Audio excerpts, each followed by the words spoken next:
Here in Anaheim, usually Paul Correa is top duck. But today his younger brother takes center stage. Steve Correa leads Maine to the Frozen Four. The emotions of the NCAA Hockey Championships are unlike any other event, as just one moment in time, one spectacular goal can send the participants into sheer ecstasy or pain that will forever be agonizing. The Final Four teams have capitalized on a little bit of luck and a whole lot of ability. And today the field will be cut to two as the dream of a national championship will either be dashed or one step closer.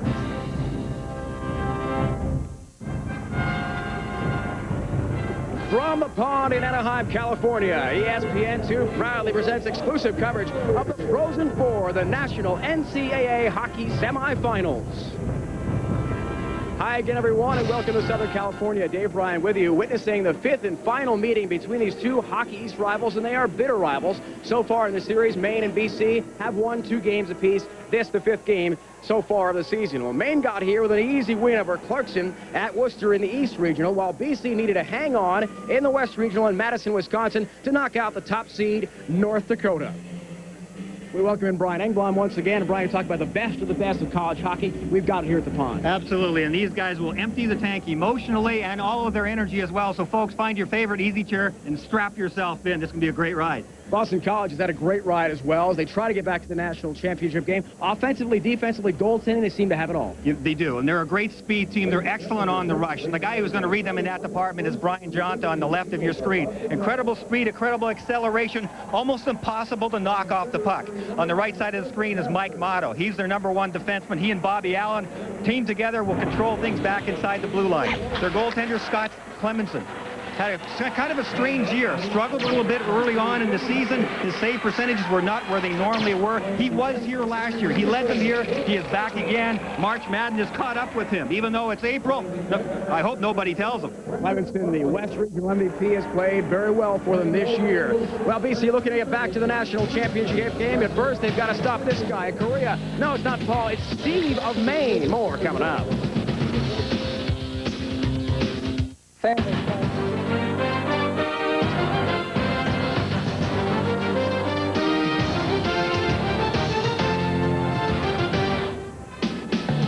Another Hockey East team, the Maine Black Bears, have a mission of their own. Welcome back to the pond, everyone. Dave Ryan, Brian Engblom. Brian, in 1993, Maine, a team that won the national championship, led by a Correa. That was Paul, who stars now for the Ducks here. His younger brother, Steve, is lighting up for Maine these days. Steve Correa is a terrific player, just like Paul Correa was. They look so much alike when they skate. It's incredible. Steve Correa on the power play will play the off wing. He's a right-hand shot, but he'll play that left side. Here's how he scored a couple of goals earlier in the NCAA tournament. Coming down the ice, he has incredible speed, incredible acceleration. It makes you a typical Correa. Back on the point, David Cullen. This is the man who will be on the ice as much as he can stand. 30-plus minutes he will play tonight. He has a great understanding of the game. He clears his own zone. He moves the puck up ice. If Maine is going to get the puck moving up ice the way they want, it'll probably start from Cullen. For the Maine Black Bears, this their 6th appearance in the Frozen Four, the national semifinals, but their first since '95. They go head-to-head with our Hockey East rivals, BC, coming up next.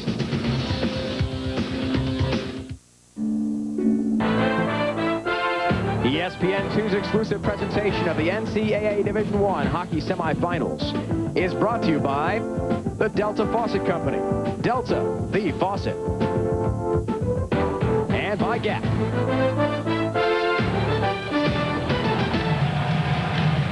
Welcome back, everyone. The pond in Anaheim, California. Dave Ryan, Brian Engblom, and we are underway. The Frozen Four national semifinal. The Maine Black Bears in their home whites will take on Boston College. Throughout the regular season, very even matchups. As we said, 2 wins for each side. And most of the games, 1 goal deciding the victor. Yeah, both these teams know each other pretty well, Dave. I think that's an advantage. It gives them a sort of a feeling of comfort to know exactly what they're up against. Because in the NCAAs, you can come up against a lot of teams you've never seen before. Carrying in, Metcalf tries to send that on. Top line beginning the game for Maine. Corey LaRose centering Marcus Gustafson, and Steve Correa starts on the right wing. He is a very exciting player. Well, there's exciting players on both teams. Steve Correa, the right winger for Maine, is certainly that, and Brian Johnson, right winger on the first line for Boston College. Same sort of player. In fact, they're both exactly the same size at only 5'7" and about 165 pounds. Boy, can they fly. Great shots and great skill. Line change for each team. Just underway here from Anaheim. Black Bears will carry out of their own zone. Doug Jarrett will lead the rush in. He wears number 3, Janik from Agawam, Massachusetts. I think Maine is going to try to use their physical size and their strength against Boston College. Boston College has maybe an even extra step on them. Both teams are pretty quick, but I think Boston College might come out a little bit ahead in that department.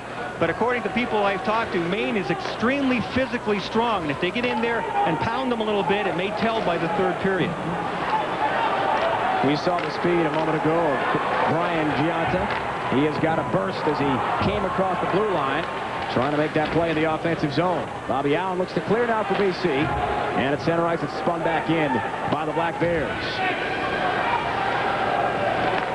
Nikos Dimitrakos handling the duties for UMaine.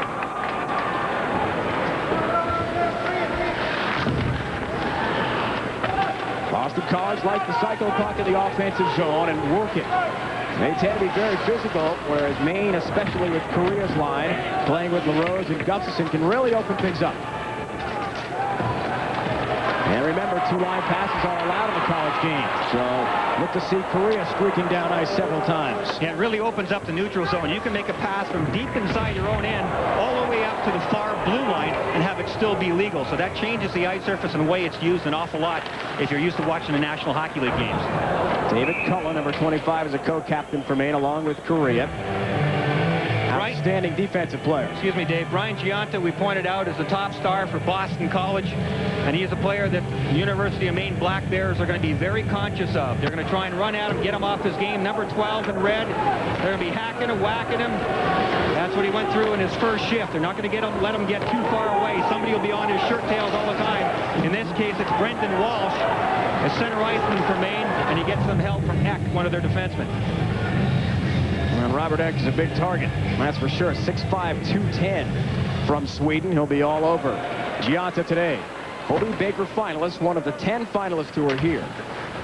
Jason Krog from New Hampshire is thought to be the favorite, at least talking to coaches yesterday. That'll be announced tomorrow here in Anaheim. Well, Jerry York was here last year with his BC Boston College club. This year they had to go through Northern Michigan and through North Dakota in order to get here. And terrific games they were against Northern Michigan. It was a physical, tight checking game. They rose to the occasion. And then against North Dakota, it was speed, wide open, transition game, and they shut off the middle of the ice against a very tough North Dakota team.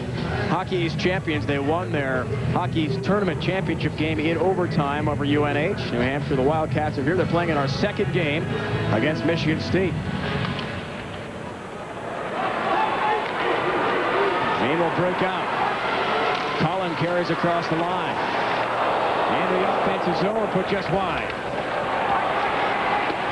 Matthias Tretny. And in front, wide open, good opportunity, and it's shut down. Tremendous stop. Clemenson in front is really tested early by the Black Bears. So some action and good opportunities for Maine. Still no score. Finally, a polished brass finish that holds up under siege. New brilliance for the kitchen. From Delta, it's guaranteed to shine for life. Delta, the faucet. The Matrix is the movie critics are calling an awesome vision.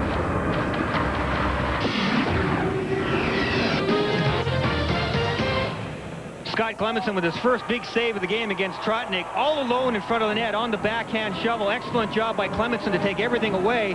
And then he covers up, too, with Ledger going to the crease, knocking the net off its moorings, but not the puck into the net.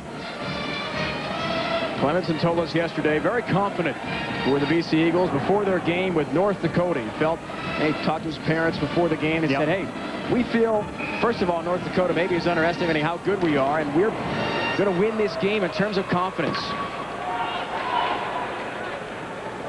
They came through with a big victory over the Fighting Sioux at Madison. Top seed and the #1 team in the nation at the time. BC, remember, started the year as the preseason #1, so a lot of pressure on the Eagles to begin this season off. Bobby Allen helps bring it to the offensive zone for BC. They try to get their first real pressure. Alfie Michaud, the starting goalie for Maine, so far hasn't been tested. Blake Belfay, player to watch. He was the Hockey East Tournament MVP, and a delay penalty has been called here early in the game. Belfay was being tied up. Maine the touch-up, and our first penalty from referee Mike Schmidt. With 16:07 to go here in our first period. Well, the University of Maine Black Bears had their share of work to do, too, before they actually got here. Sean Walsh, their head coach, they had to beat Ohio State University. They got off to a really quick start in that game, and that helped them a lot, and they never seemed to look back. Then they beat Clarkson 7-2, which sounds like a whitewash, but the first 15 minutes or so of that game was pretty close, too. A lot of physical stuff there. And the Maine defensemen in particular will be a key in this game. They really attack in the neutral zone and at their own blue line. Maine does not like to give up their own blue line easily, and they're the leading scorers and the guys to look for up front for the Maine Black Bears. So power play now for Boston College. Rick went off on a hold. And a chance for BC. 21.6%. We talked with Jerry York yesterday, the BC head coach. He said, we have got to score power play goals. Special teams will make the difference in a matchup like this because the teams know each other so well. If there are a lot of penalties in this game, Boston College will probably win the game. They have been absolutely on fire. You saw their regular season numbers just a moment ago on their power play. But during the playoffs so far, they're verging on 35%, which is outstanding. These guys have been on fire. If Maine continues to take penalties throughout this game, you can pretty much predict the loss. Watch for Jeff Farkas, number 19. He is parked in front. An outstanding year so far. 32 goals and 57 points for Farkas. And Belfay we talked about. Deontay and good opportunity. It was Farkas who was denied. Michaud made a great save on him. Mike Motto is at the point along with Allen. Motto carries in, goes in front. Farkas a whack at it. And it was blocked first. Never got to Michaud. The three best players for Boston College up front with Belfay, Farkas, and Giunta moving the puck so well. Maine is worried about them, you can tell, and well, they should be. Farkas plays, he centers the second line. For the most part, he likes to work alone. He's a left-hand shot, and you might think with Giunta being a right winger that these two guys would be together. But Farkas prefers to work alone and does better. Belfay and Giunta have better chemistry, so they are played together more often on the #1 line. But Farkas is a real sniper. He knows how to get open. He had a good chance in close there. Nice job there by the goaltender Alfie Michaud to smother it and snuff it out. Farkas, the junior winger, #1 goal scorer on the team, second in points. And BC, when they score a power play goal, not bad. 21-7-3. And a 7-game streak now, at least one power play talent. Well, this Boston College club, Dave, was here last year in the Frozen Four. 17 of the 20 players on the lineup tonight were here last year as well. That's tremendous experience. They have the most experience, I think, of anybody coming back here. Now Marty Hughes and Rob Scuderi will be at the points in the power play. Still half a minute of power play time left for Boston College. Andy Powers with a man advantage unit as well. Mike Lephart works in the corner, and Maine able to clear down again. Gustafson handles the duties. Just 9 seconds left in the power play try here for BC. Each team trying to draw first blood. All the coaches and players we talked to yesterday really specific about getting off to a good start and how much that would mean. But still 1 second left of the holding minor. Coming up tonight, 9 Eastern on ESPN2, Game 2 for the Frozen Four. Here in the pond at Anaheim. Michigan State from the CCHA takes on Hockey East Power. New Hampshire, the Wildcats, the regular season champs in Hockey East. The Wildcats are led by Jason Krog, the player of the year in the Hockey East, scoring champion and a favorite to win the Hobie Baker Award. For more, log on to ESPN.com, a part of the Go Network, go.com. David Cullen and his boys feeling pretty good about themselves, killing off that first power play for Boston College. Is going to be a critical point in this game if they're going to have any success. Now, Maine is physically strong, as I pointed out earlier. They like to play one-on-one games down low in the offensive zone and in the defensive zone. We'll have to see who wins those one-on-one battles as this game progresses. Nick Per-Andre will center the line here for Boston College. Jerry York's team. They've killed off the penalty, have the Maine Black Bears. perhaps to create some momentum here in the early going. BC will try to break up. Matt Mulhern plays with Per Andre and Alesh Dolinar. Northport, New York, but actually a native Slovenian. Doug Janik in the far corner. He gets hit pretty hard, and now Maine will try to bring it out.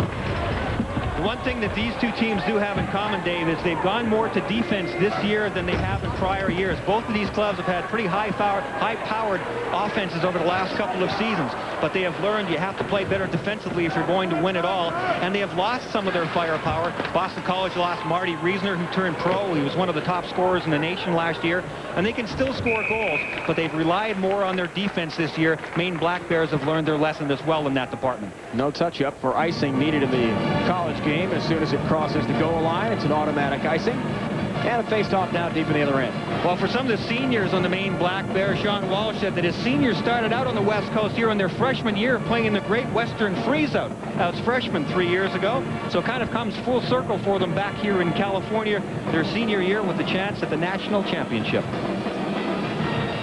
BC leads it. But as we mentioned before in our broadcast here today, it's been very close this year. Chris Masters a whack at it. Tries the backhand, but couldn't tee it up. Couldn't quite find the handle out there with Kevin Caulfield and Tony Hutchins. Now Maine with a great speed through the neutral zone. And that play is whistled down offside. 12:47 to go here in our opening period. Still no score. Bears and Eagles. What? Chris Masters of Boston College, number 9, gets a good scoring chance, but can't get the shovel on it. It's rolling, bouncing a little bit. That does happen here in this building. The other teams, UNH in particular, who will play in the game tonight, skated and practiced here right before this game. I think the ice is going to be a little bit choppy from start to finish, and it showed there on that last chance. Chris Masters should be used to it. Actually born in Los Angeles and raised and trained in Lexington, Massachusetts, but they were saying yesterday plenty of family and friends from the LA area here in Southern California to watch him in action today. This big game. Barrett Hurston will bring in. And center, but no one home. Barrett playing with Brendan Walsh and Bobby Stewart on this line for Sean Walsh and the Maine Black Bears. Boston College has had the better scoring chances so far, a little bit more sustained action. Maine Black Bears have had one really good scoring chance, but came away empty-handed. Belfay into the offensive end. It's Giunta who's right there in front and somehow couldn't spin and fire. Brian Giunta got behind the defense. I'm not sure how. Maine has got to watch out for him, the most dangerous player on the ice offensively for the Eagles. Hey, they can't afford to turn their back on Brian Giunta. He was all alone in front there. I think if he had realized how much time he had, he may have even tried to stop and cut back with the puck. But you don't have eyes in the back of your head. He assumes somebody is right behind him. And Giunta did get a shot on net. We got a couple of players twisted up now, including Giunta, in behind the Maine net. I don't know if we have an injury there. I can't see the number of the player. Dave Cohen was one player tied up from Maine a moment ago, but now it's Peter Metcalf who was slow to get up. Cullen, that is, was tied up with Giunta a few moments ago before the contact behind the cage. And here's the chance for Brian Giunta. Watch how all alone he is. He skates into your screen. He actually ended up stopping that shot. He never got the deflection the way he wanted to. He actually stopped the shot for the goaltender. Watch it this time. See, it hit his own foot, so the goaltender did not have to make a save. Walsh, 36 White, the man who was normally looking at him and was looking at Giunta halfway in, turned his eyes away from Giunta at the critical point, lost him, and Giunta was all alone. Giunta showing why he's number 2 in Hockey East in scoring behind Jason Krog of New Hampshire, who leads the nation in scoring this year. Good little touch, try to go between the legs. Guys like Solani and Correa do that pretty well in this building sometimes. Yeah, you bet. Thrown in by Brooks Orpik. He is teamed with Brendan Buckley. Buckley is the team's captain. Number 27, 6'2", from Neenah, Mass. And again, the play is whistled down. 11:05 to go here in our first period. Still no score. We talked about the Hobie Baker Award, the top player in collegiate hockey, being awarded tomorrow. Steve Correa on the right. And Giunta, 2 candidates, 2 of the 10 who are the finalists.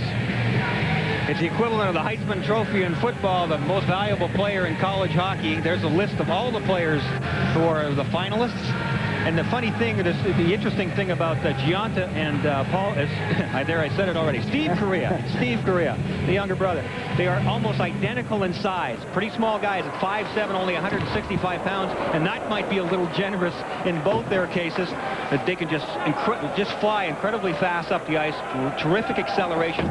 Both have great shots, and they are true leaders of the team. Oh, what a hit! Watch out! It was Marty Hughes who got absolutely crushed. Matthias Tretning hammered him. Well, we talked to players and coaches yesterday. They said the game will not be ugly, but watch out for a physical presence from both sides, and we saw it there. Yeah, I think Maine needs this right now. They've spent too much time on their own side of the center ice red line. Tratnik, who has had the best scoring chance for Maine so far, now gets the best pop of the game so far, too. Whoa, in behind the scene there. Tough to get a good look at it, but he just absolutely dropped Marty Hughes in his tracks. Oh, boy. Look out. Keep your eyes up. There'll be a lot of those ones. These guys really hit each other well. There's a desperation and a recklessness which will increase as they get the jitters out of their system, which I think is starting to happen about now. We're halfway through the first period.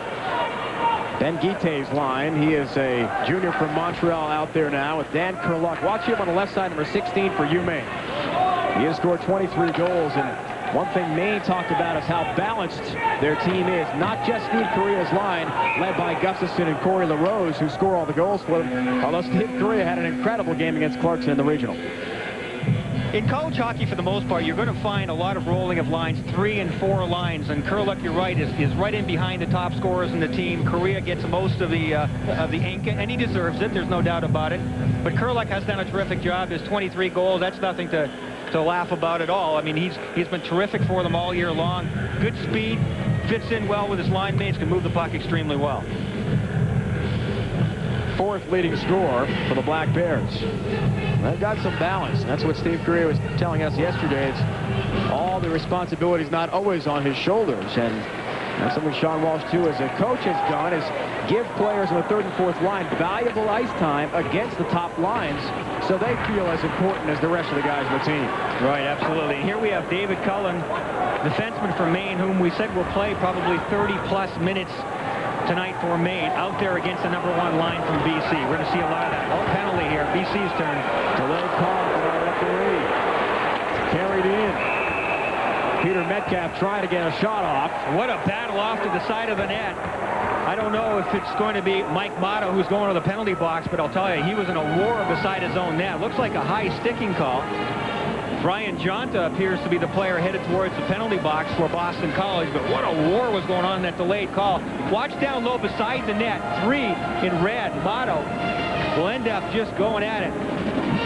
Giunta had already taken the penalty for high sticking, looked like in the slot area, so this is part of the delay. And right here, right beside the net, look at the pushing and shoving, and Motto right after this point here gets the stick up, and he does not get called, but the first power play for the Maine Black Bears in this hockey game.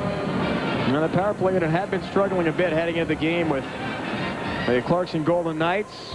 At the regional is Brian Giunta in for a high stick miter at 10:19 here in the first period. They had been reeling a bit before that, so they'll try to get things turned around. They were 2 for 39 before the Clarkson game, and Jerry York, of course, knows how dangerous Steve Correa and company can be. Right, exactly. If Maine can get their power play going at this critical time right now, 19.5% during the regular season, and it has sputtered on and off.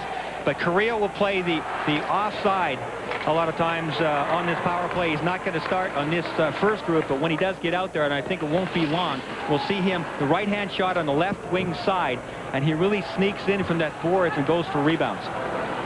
Ben Guite, Dan Kurluck are getting time here in the power play unit. Doug Janik, normally paired with Robert Eck, number 5 at times. We'll see some variety as well. Barrett Heiston is getting time here, the man advantage. The first opportunity for UMaine. Shot put right on, whistled wide. Clemenson trying to stick out that blocker to get a piece of it, but it whistled just wide to his left, and it's out of play. Over the boards with 9 minutes straight up to go here in our first period. Now, coming up on ESPN Saturday night, 7:30 Eastern Time, it is the National Championship game. From here in Anaheim to the Pond and the Frozen Four. We'll have our winners for the 2 games today and tonight, 7:30 Eastern Time. for the championship. For more, log on to ESPN.com, part of the Go Network, go.com. That should be a lot of fun as we advance toward this year's national champion. We know we'll have a new one. Michigan was knocked out. Now the offensive end, shot put right on.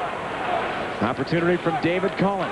He plays the right point, and the puck barely snuck outside the blue line. The play is whistled down offside. Well, we have Brendan Walsh out there for Maine, the center on the second line. He is their only guy with NCAA experience on the entire team. Played for BU last year.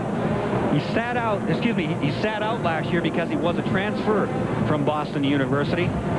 He's out there at center. We have Steve Correa, who lines up on the right wing, but once the play starts, will end up over on the left wing side. I guess he's trying to maybe get away from the attention of the Boston College defenders, but I don't think they're going to take very long to find number 18. He'll sneak in on that off wing. Gustafson was hit very hard by Brooks Orpik in the near corner. Gustafson, a player to watch as well. He's number 13. He's scored 12 goals, 27 points this year in 39 games for UMaine. But on the power play, it is Steve Correa, number 18, a player to watch. As Brian said, loves to set up inside that left circle. But he has the right-handed shot, so it's a bit different from watching Paul. Yeah, Paul's a left-hand shot, plays the left wing. Correa does have the same burst of speed. We talked with Sean Walsh yesterday about comparing the two, and he said starting and stopping. Steve actually is a bit better than Paul, and none better, though, in terms of speed, raw speed in the NHL than Paul Correa. Well, their center of gravity is so low for both of them. That makes a big difference. Steve Correa has very slight build, and he is a senior. Will he have a career in the National Hockey League, or will he choose to go to grad school? Who knows? I would suspect he would like to continue to play hockey at the professional level. He's going to have to put some weight on, and he'll have to do it slowly, because when you try to put on too much weight too quickly, it takes away the best parts of your game. But Steve Correa is that center of gravity, and as he starts flying through the neutral zone, I just marveled at practice the other day how he looked exactly like Paul. No, we talked to Craig Hartsburg, the head coach of Anaheim this year, about Paul's dedication and focus to be the best and that incredible drive. And Sean Walsh said, hey, same thing with Steve. It's amazing how focused these two guys are and their work ethic, and they're never satisfied no matter how well they're doing. And they work off ice together in the summer. Spend a lot of time together in the summer as well. Full strength now for BC. So the power play killed off well by the Eagles. No real threat from UMaine with a man advantage. Each team has had a power play try in the first period. This number one defensive pairing here for Boston College with Bobby Allen and Mike Motto does a terrific job. Kevin Caulfield with that just a bit wide into the offensive zone. Now UMaine will dart in, go for a chance themselves. Sent just wide, though. Jason Vitorino, number 11, trying to shovel that with a backhand. Near the blue line, but still not out of the zone. Vitorino throwing his weight around a bit. We're seeing quite a few hits. Hutchins trying as well. Guite and pass on the move. Guite gets it back, fires. St. Clements got a piece of it. Comes out to the point. UMaine still putting pressure on. Never got to Clements. Diving try, Guite. And it was denied. Scott Clementson again made two great saves in that flow. By far the best opportunities and pressure from either side. Oh, absolutely. Bodies flying everywhere. Boston College earlier in the playoffs were terrific at shutting off the middle of the ice, especially against North Dakota. But they've allowed Maine a couple of times to get into that scoring area, and they're trying to cover up by just getting a lot of bodies. But very dangerous in that area right now for Boston College. Dimitrakos tries to get that back to Dan Korluck, and it comes out to center ice for BC. They'll come the other way with Andy Powers. Tries to whip a quick shot on, and Bichot makes the pad save. That skips over his left shoulder into the near corner. Now Maine will wheel and deal the other way. So we might see absolutely crushed. Brendan Walsh had the head down for a moment, and ooh, will he smart heading off the ice. Powers powerfully ran through him with an incredible check. We've seen 3 or 4 huge ones now, and this is just the start of it. Anybody who has a head down out there, they're going to be victimized, I'm telling you, because both these teams really have a tendency to run at each other. Line change for each side. We've seen 2 big hits so far in this game. Trotnik has been very impressive in the first period. Taken back by Rob Scuderi. He and Marty Hughes paired up on defense for Jerry York and the BC Eagles. And now a whistle away from play. And we've got another call with 5:23 to go A high sticking call and a penalty against BC. Power play for Maine when we come back. Things are very physical between fierce rivals in Hockey East. Native of Urbandale, Iowa. Yes, not trained in Boston or New England. Scott Clemenson, wherever he's from, great in front today. He was busy on this last flurry. There's all the body I was talking about a minute ago. Boston College came back to help their goaltender well.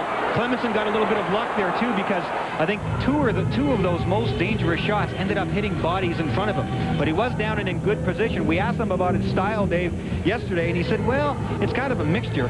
If it's a straight-on chance, he said, I'll probably go down and butterfly a lot. If players come at me out of the corner, I'm more of a tendency to stand up and hug the pipe. But he said, I'm a real field goaltender. He said, I don't analyze myself. I don't analyze the shooters too much. I just go by whatever I feel like in that given second. And Jerry York told us yesterday, too, he loves the way Clemenson is staying on his feet these days and his angles. He really thinks he's improved his game tremendously from midseason through the Hockey East tournament and then here into the NCAAs. Yeah, because Clemenson struggled a little bit, early on. I mean, his save percentage was not that great. But, I mean, he just came on. Talk about March Madness. I mean, he really came on at the right time and has been just terrific for them. But you really have to like his demeanor. Started 41 of 42 games for them this year. And at clutch time when they really need it, because you don't go anywhere in this tournament without great goaltending, Clemenson has given it to them.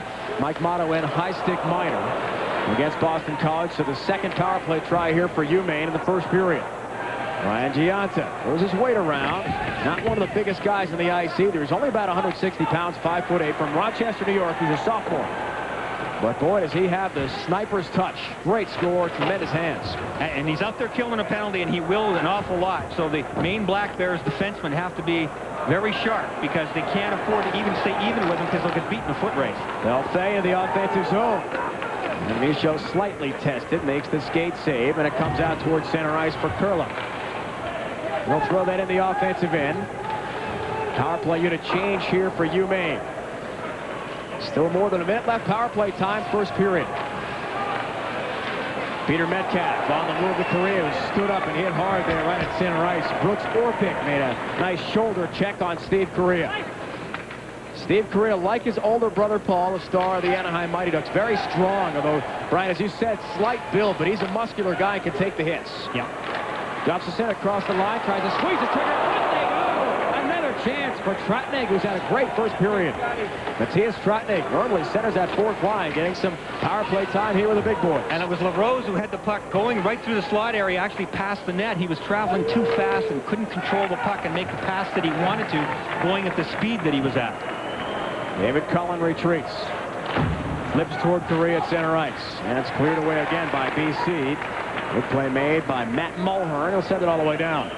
Only about 10 seconds or so remaining on this power play. Neither team has really been able to get comfortable, it looks like, on their power plays. They've tried just about everything, but neither team handling the puck very well or passing the puck extremely well, either coming up the ice or inside the zone. So a credit to the penalty-killing units of both clubs so far. Motto back out of the box. Even strength 5 aside. So another penalty killed off by BC. No real threat. Remain in the offensive zone. They'll try to make things happen again. That was Anders Lundback throwing into the offensive end. Playing defense and carrying it in. Under 3 minutes to go here in the first. At center ice, Maine will bring it back to the offensive end.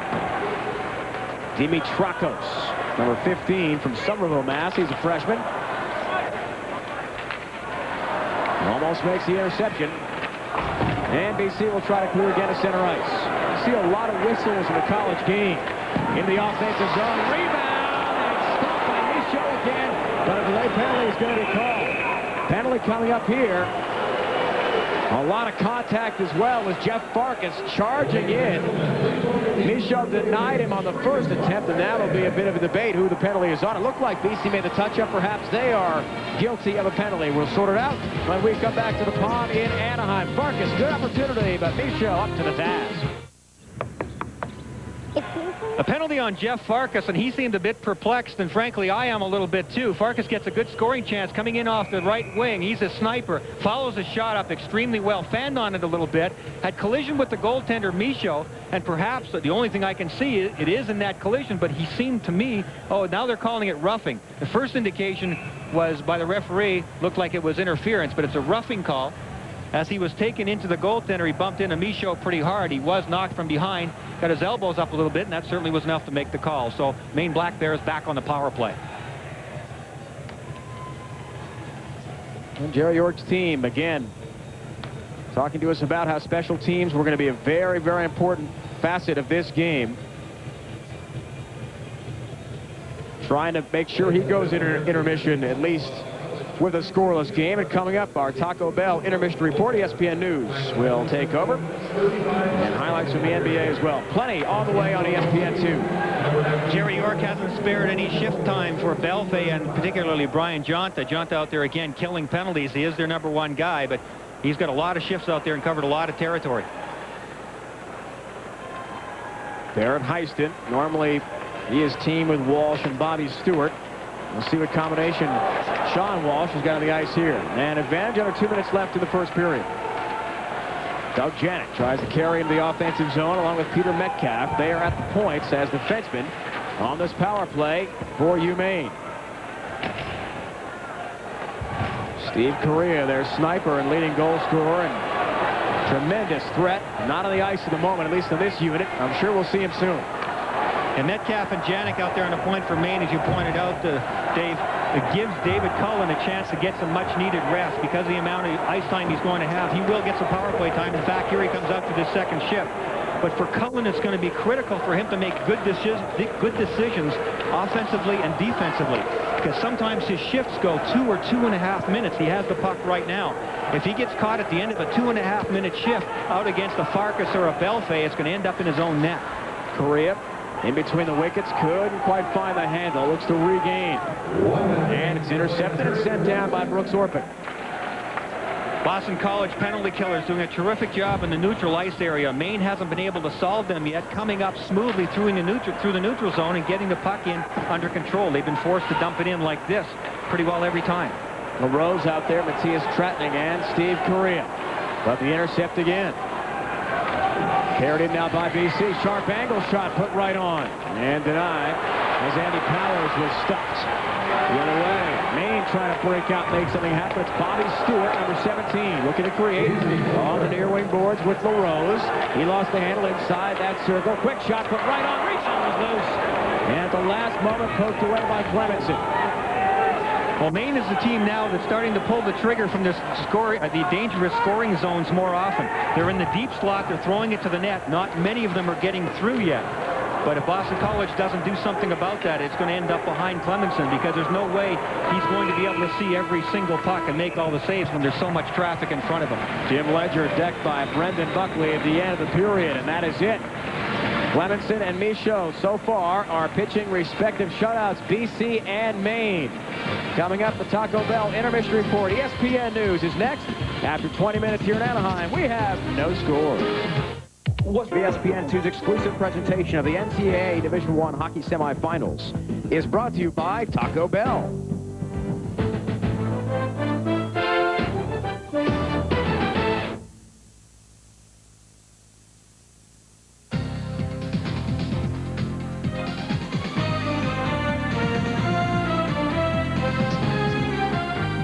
From the worldwide leader in sports, this is ESPN News. And welcome to the newsroom, everybody. I want to especially welcome those of you watching us on ESPN2, enjoying the Frozen Four out at the pond in Anaheim. I'm Kevin Cork. We'll get you back out to the game between BC and Maine. No score right now. We'll be back out there in just a few, but first we want to fill you on what's been happening in the world of sports today. 32 years ago, Norm Stewart took over the bat. Is brought to you by Network Solutions. To secure your place on the internet, visit Network Solutions today. And by Nike.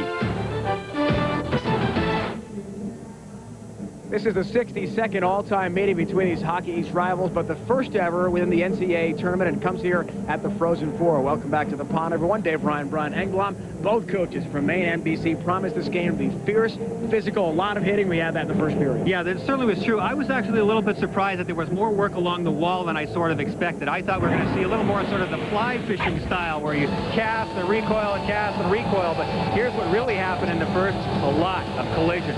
Some great open ice hits like that one, but along the wall it was tough, and anybody who had their head down really paid the price. One of the good scoring chances early on, which did not turn into a goal for Maine, but showed the physical contact as well. The stats from that first period: shots on goal in favor of Maine, who really came on in the second half of that period. Scoring chances pretty much even, and hits 9-8 in favor of Maine.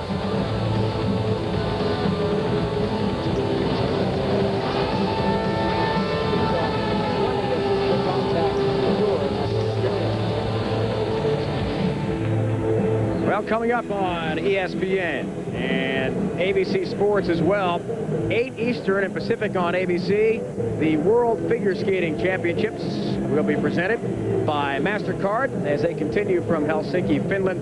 The world champions and the medalists skate in the finale of the most important skating event of the year that comes tonight. The skating is for the fans, not for the medals. Tune in tonight, 8 Eastern and Pacific as well on ABC Sports.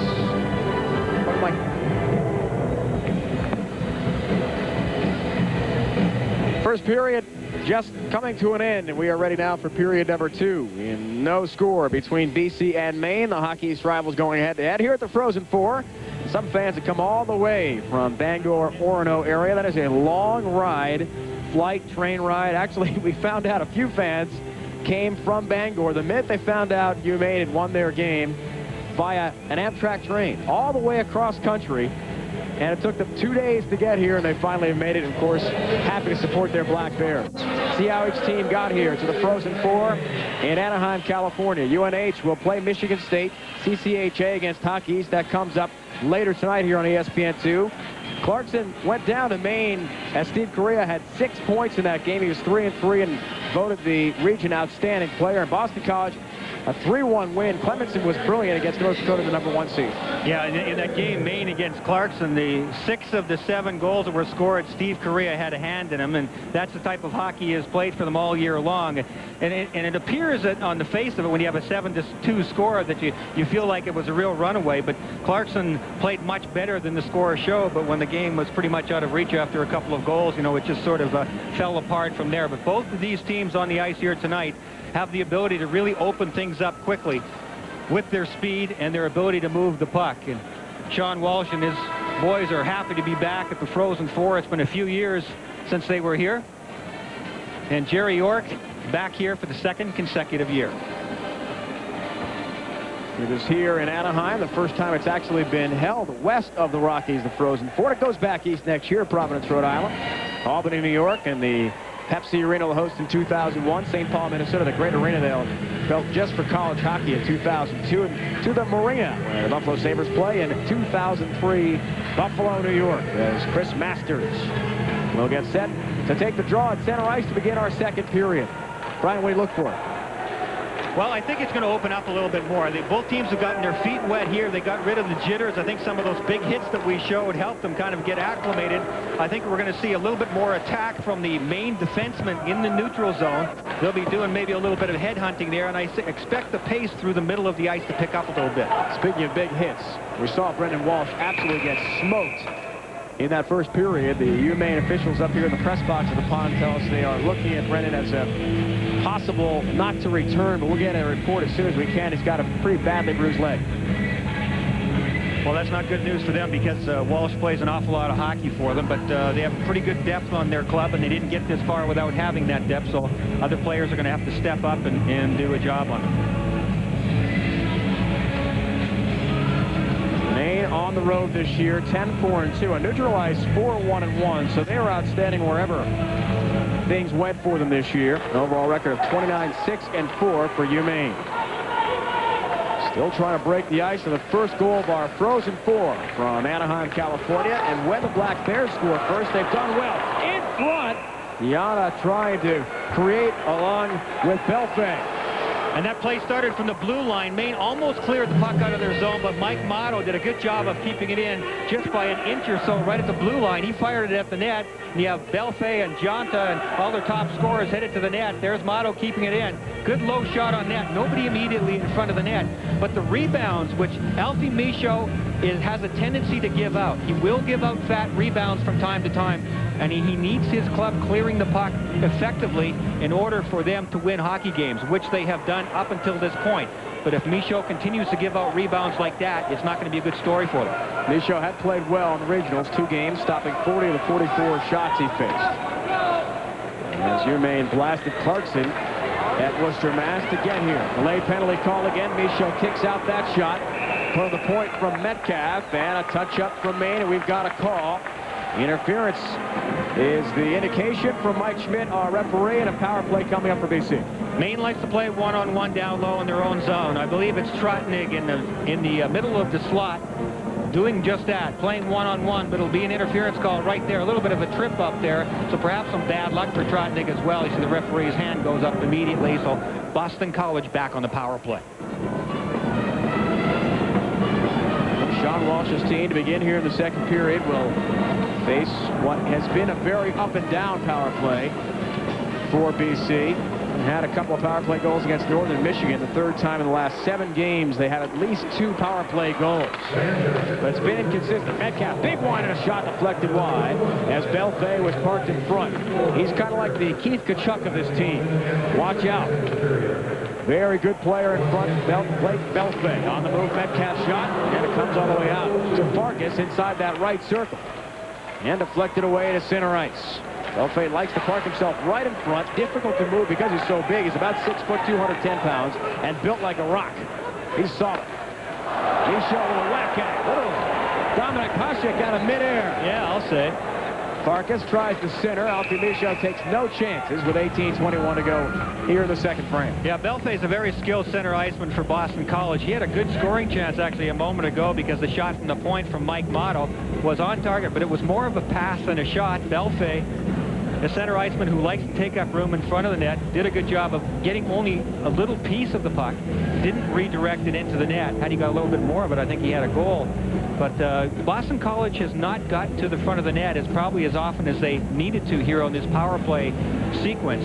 They had guys all around the outside, perhaps the forwards thinking something differently than their defense, not all of them on the same page. When the good shots were directed towards the net, there were nobody there often enough for rebounds. Belfay, called by his coach, surefire NHL prospect. Most people here at the Frozen Four think the top 5 players, the 3 forwards and defensemen for BC, already been drafted and their rights are owned by NHL teams, will in fact be stars at the NHL level someday. So we're seeing the future stars of tomorrow right here. We're told also of Brendan Walsh from Maine, who took that huge hit in the first period. He was nailed by Marty Hughes. He will not come back. It is a knee injury, so he's out. Yeah, and that's a big blow to him. He's an excellent center iceman, logs a lot of ice time in key situations, and he will not return in this game. Masters stood up the blue line. Good play made. And Janik hit him. Still some time left on that minor penalty. Matthias Tratnik took the interference minor in the low slot, dragging down a BC player. Gianta tried to create. Instead, it's cleared away once again by Maine at down ice. Marty Hughes brings up. That went off a loose stick that had been shattered. Maine will take advantage of the turnover and bring in the other way. Heiston trying to create the offensive zone. He and Robert Eck was pinching in, but they're still short-handed for the next 6 seconds. Now some speed. Belfay in the offensive zone. But the net had come off the pegs and is all the way along the end boards, and now a penalty is called again. Yeah, we'll see which way the penalty is going to be called. Brian Johnson going to the net without the puck. And he's as a determined player as you're ever going to see at any level of hockey. He had the feet pulled out from underneath him by Heiston, and I believe it's Heiston going to the penalty box for the University of Maine. It starts coming out of their own zone. Johnson at the top of your screen all alone. The last minute, actually an excellent job by Heiston to lead that play. catch up with him, knock him off his feet, and of course the net and everything else goes flying as well. But that's just a terrific read by Heisman. He did what he thought he had to do because he had to take his eyes off the puck. He doesn't know when the puck is going to show up. He just wanted to make sure he got to Jonta before Jonta got the puck. And Belfay carrying into the offensive end, the junior forward. 3 points in each of the 2 Hockey East games that led them to their championship. Heiston in for interference at 3:01.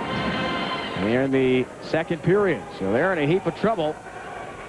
Well, this face-off is critical. Only 1 second remaining on that first penalty, but they have to get back. It's in their end zone. If they lose this face-off of 5-on-3, BC can create a one good scoring chance before Tratnik gets back into play. Tratnik comes out after 1 second, so Guite will take this key draw to the right of Alfie Michaud. Actually, he's now being tossed out of the face-off circle. We'll see who the linesman will put in instead. Tratnik is poised to come out of the box immediately as soon as the puck is touched by a stick, and they'll get 1 more second off the board. So far, Gianta's been held in check, and that hasn't been easy. 60 points this year. In 38 games in his career, 57 goals and 122 points in just 2 seasons at BC. And it looks like we have Cullen, the defenseman, going to take this draw for the University of Maine. Walsh, of course, is hurt. We just mentioned Brendan Walsh is out for the rest of the game. He hurt his knee, and he would probably have been in there in that situation. Well, Bobby Allen couldn't hold it in, and almost to break out the other way as Tratnik came right out of the box and tried to pounce on the loose puck. I'll say that one almost backfired. A good heads-up play by Guite to get to that puck and get it to Tratnik. Almost turned into an outnumbered attack right off the draw. Mono tries to fire ahead for Blake Belfay. And Mono in his own zone.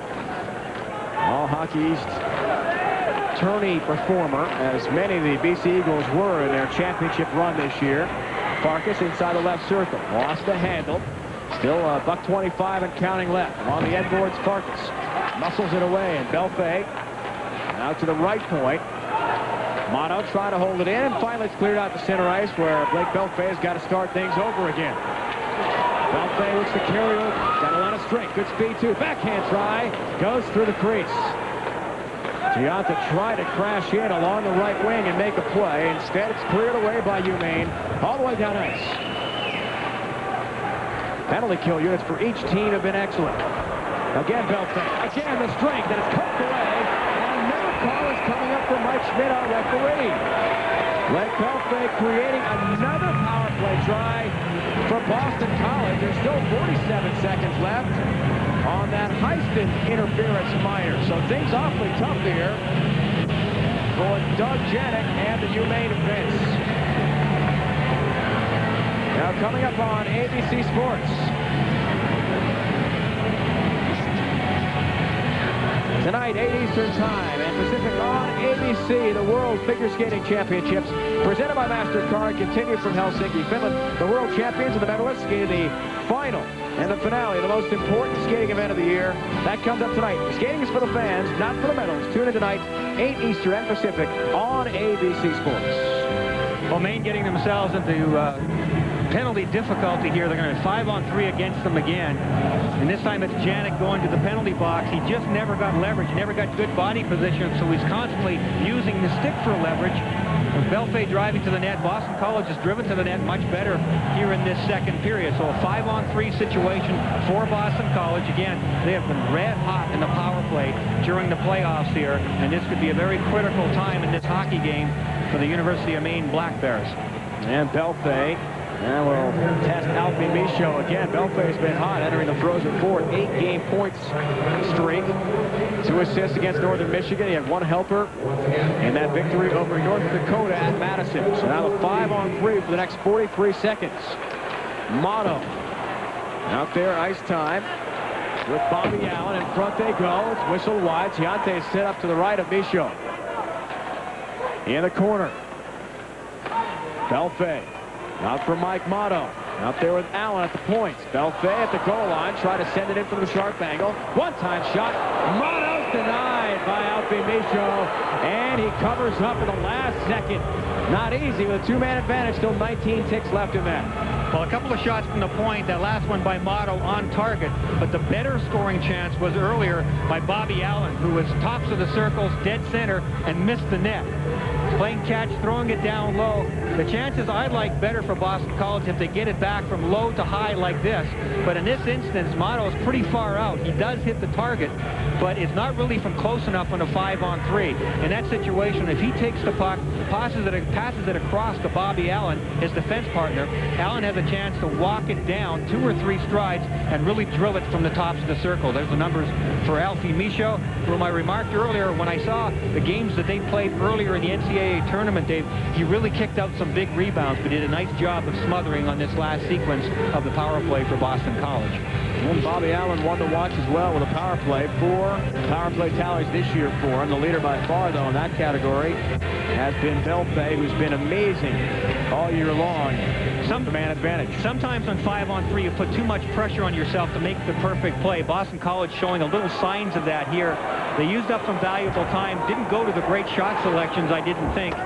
You don't have to have the perfect play, but get the puck back to the point where you have the best angles to shoot and rip it at the net and go for rebounds using those extra 2 guys. Now they've pretty much run out that penalty, and now it's 5-on-4. So one of the penalties clears. Just a one-man advantage now. Belfay was checked hard. Heiston just coming out of the penalty box. Belfay, by the way, with a 13 power play goals. Sparks carrying in. And denied. The save he made. Oh, Giunta was there. Belfay was there. And somehow Alfie Michaud shuts the door on BC. Are you kidding? Wow. Unbelievable work by Boston College down low and some luck. I think this shot hits Guite, Ben Guite, number 12, White, as he goes to the front of the net for support.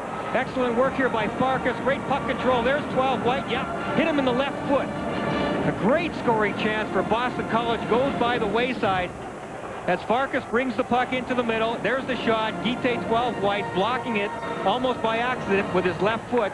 And then the goaltender, Michaud, able to cover up on the rebound and make a nice play on that second one with the glove right down along the ice. And what a cross-check by Barrett Heiston at the end on Blake Belfay. Wow. Hughes carrying in. Knows that just wide. Comes to the near side. Left part out there inside the circle. Hughes from the point. Holds it right on. Marty Hughes. It was only a matter... Fantastic for so long. Only a matter of time for Boston College, Dave. Hughes from the point.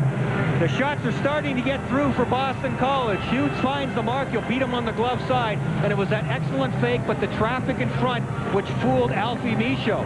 Michaud, I don't think, could get a good look at the puck. There's the fake, the move inside by Hughes, who does have an excellent shot. But the traffic in front, his own players, A.J. Begg, probably the biggest guy that Alfie Michaud had to look around, couldn't get a good beat on the puck, and it beat him on the glove side. 1-0 Boston College. Here's the tally. Chris Masters was diving as well, and it may have even gotten a piece of his leg as it looked like it changed directions at least one time on Alfie Michaud on the way through.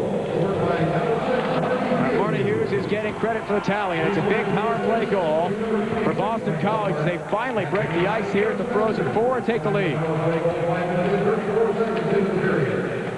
Fratnick trying to clear out. How you react at the beginnings of periods, at the end of periods, and after goals are scored are critical, especially, again, this being a sudden death, sudden victory situation. You can lose a game very quickly if you get nervous after goals are scored, so Maine has to regain themselves here very quickly. Almost a great opportunity there as the puck was loose in front.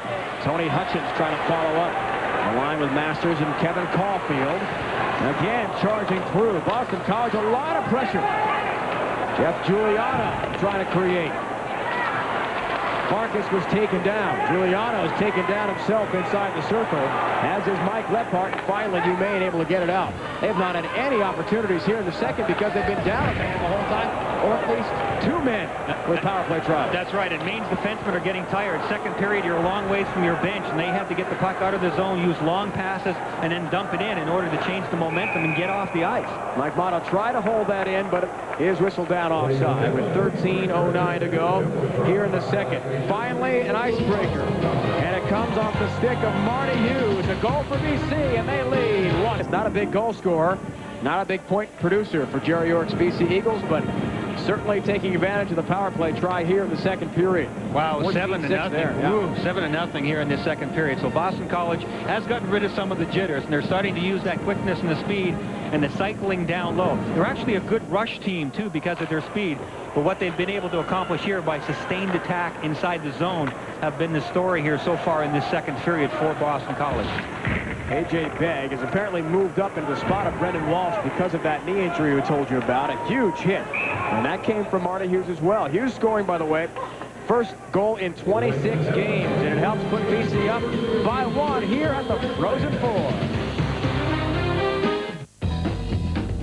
Nice here. We're out in the Northeast for this year's Frozen Four, although it returns to that part of the country next year to Providence. And I think a lot of these young college players are getting a big kick out of those palm trees and being here in Southern California, too. Nice change of pace for all of them. Team hotels are only about half a mile from Disneyland. We are right down the street, and we know the Boston College players got in a little bit early. Yep. First of all, the teams to arrive, they came right from Madison after they beat North Dakota in their regional game and have enjoyed the Disney theme park quite a bit. Nice for a chance for Boston College to relax and get that out of the way before they get down to practice and focusing on this tournament and this game today. So A.J. Begg is moved up to a forward spot now, so watch him center the line where Brendan Walsh had been because of the injury. He is out. Maine has had absolutely no pressure in the offensive end in this period. Heiston lost the handle at center ice, and Begg will shovel that forward. Belfay tried to run him right through the far wall. Puck loose at center ice, then cleared to the offensive zone for BC. Michaud lost the handle, tried to come away with it into the corner. Doug Janik. We'll see how that will affect the Maine lineup in terms of juggling play, because Walsh did get a lot of time. The play is whistled down with 12:05 to go here in the second period and a 1-0 game. A very sad event happening this year in connection with the Maine program. Richard Britt was tragically killed in a car accident, just 24 years old, is the equipment manager for UMaine, and the team is wearing the RB in his honor this year, the decals on the back of their helmets. We'll talk to some of the guys about the presence still felt, and a very difficult loss to deal with. Yeah. Under 12 minutes left here, second period. South Korea, this line has not produced really anything in terms of pressure and kind of chances in the offensive end. Oh, yeah, not in this second period, not by any means. Boston College has had the puck most of the time, and Korea and his line mates are obviously most effective with the puck. They can't get it. Orpik helped carry that one in. And falling down to the ice, we nearly had ourselves another penalty. Tony Hutchins was tripped up in the low slot. Corey LaRose will try to create a big shot from outside the left circle, and a pad save made by Clemenson. He had to really stick out that left leg. And that was off the inside of the pad, too. You know, it made you almost wonder whether it was going to go in off that inside edge. But Clemenson with the big reach of that left leg. He's tall, about 6'2", nearly 200 pounds, so big goalie, covers a lot of space in net. Michaud, trouble handling along the end boards of the dash here, and nearly took a crazy ricochet right in front of his own goal. Well, Marty Hughes, the defenseman for Boston College, the only goal in this game so far. And Jerry York, the coach of BC, will have a chance to continue to use all 6 defensemen. He loves his group of 6D. As a matter of fact, York said earlier, he said, I think this is the best group of 6 defensemen I have ever coached. And Jerry York's been coaching 27 years in college hockey, so that's really saying something. So Janik and the UMaine defense try to bring it out. That center ice Cullen looks to carry it across the line and create himself, but Hughes first will pick his pocket and then throw it along the board. Janik keeps the play alive and sends it around again. Jason Vittorino try to regain the handle inside the left circle. Hughes battling him. And it comes out to the near corner. Yeah, UMaine really nothing in terms of sustained pressure as the ice has been tilted toward the Black Bear side here in the second. The power plays have helped Boston College and the Eagles' cause. Well, Boston College, Dave, is starting to slip into the mode that I saw them in when they played against North Dakota. North Dakota was a very high-powered offensive team, And I watched Boston College shut off the entire middle of the ice, not allowing any rebounds or good scoring chances from the middle of the ice, and they're doing that to Maine here. Now, Brian, exciting hockey action here. How about some baseball action? Sunday Night Baseball returns for its 10th season on ESPN, coming up from Monterrey, Mexico. The Colorado Rockies and San Diego Padres go head-to-head. Jim Leyland begins his tenure as Rocks manager. Tony Gwynn and the Pods defend their National League title. For more, log on to ESPN.com, part of the Go Network, go.com. Well, the man they rely on to score most of their goals and create most of their opportunities, Steve Correa, we pointed out, has not had a chance to get anything going in the second period. Ice time so far, not a very tremendous number, 10 shifts so far. That's for the entire game. And here in the second, his line has just not been able to get the puck away from Boston College. Boston's done a really good job of getting the puck deep and keeping the Maine players back deep in their own zone, getting on top of the Maine defensemen very quickly, too, and turning pucks over. Correa, the East Regional MVP, 4 goals, 4 helpers, 8 points. He was unstoppable against Clarkson in Worcester, Mass. He's been totally shut down in this game, at least to this point. A.J. Beck carries into the offensive zone, trying to create himself and spin that in front. And instead, it goes out to center ice as BC will look to go a little more defensive here. Rose, though, the intercept sends it wide, all the way through from the point. Sent right on again by Begg from the right point. Clemenson saw it, though, all the way and makes the stop. Well, they're getting some shots to the net at least once in a while, but Clemenson with a good look at that. Pretty easy save for him to make. Now, Maine has to try and generate something down low. They're going to have to use the body a little bit more than they have so far in this second period, Dave. But Clemenson has not really been tested at all. He looked sharp in the first period, sort of a seesaw first period, where there were early chances by Boston College and then Maine coming back the other way, but it's been all Boston College here in the second. That was the first shot on goal in the second period we saw a moment ago from A.J. Begg. So it's been a long time between chances. Tratnik had a very impressive first period all over the ice. Takes the draw here to the left of Clemenson. And Giano does drink wheels into the offensive zone. Great chance. Michaud again, a stop. Michaud denied once again. BC's trying. Andy Powers was the man who broke in. Alfie Michaud has come to play with some big stops this game. Not going to get any better scoring chance to the net. Powers going to the net well. Brian Jonta was the man who created the play, though, because they're so conscious. Maine is so conscious of Jonta. You have about 3 sets of eyes going towards him, and eyes on Jonta, and Jonta threw the puck across the other side of the ice. Powers walks in all alone. Doug Janik. They're wheeling into the offensive zone. Mishandled briefly by Clemenson along the end boards. Doesn't cost him, though. And Janik at the right point. Good stop-and-go move. Shovels that right toward the net. Trying to create something in front. Dimitrakos was there, but Nico couldn't find the handle. He was being held up pretty well. And now Allen will swing it around. BC tries to bring it out of its own end. Rolling down toward 8 minutes to go in the second period. Another man free. Another man in the offensive zone. Michaud stops. Alesh Dolinar, number 15, the freshman, with a good opportunity. And Michaud once again shuts the door on Boston College. But he and the Black Bears are still down 1-0 despite great saves by Alfie Michaud. At Darlings, we've always had a...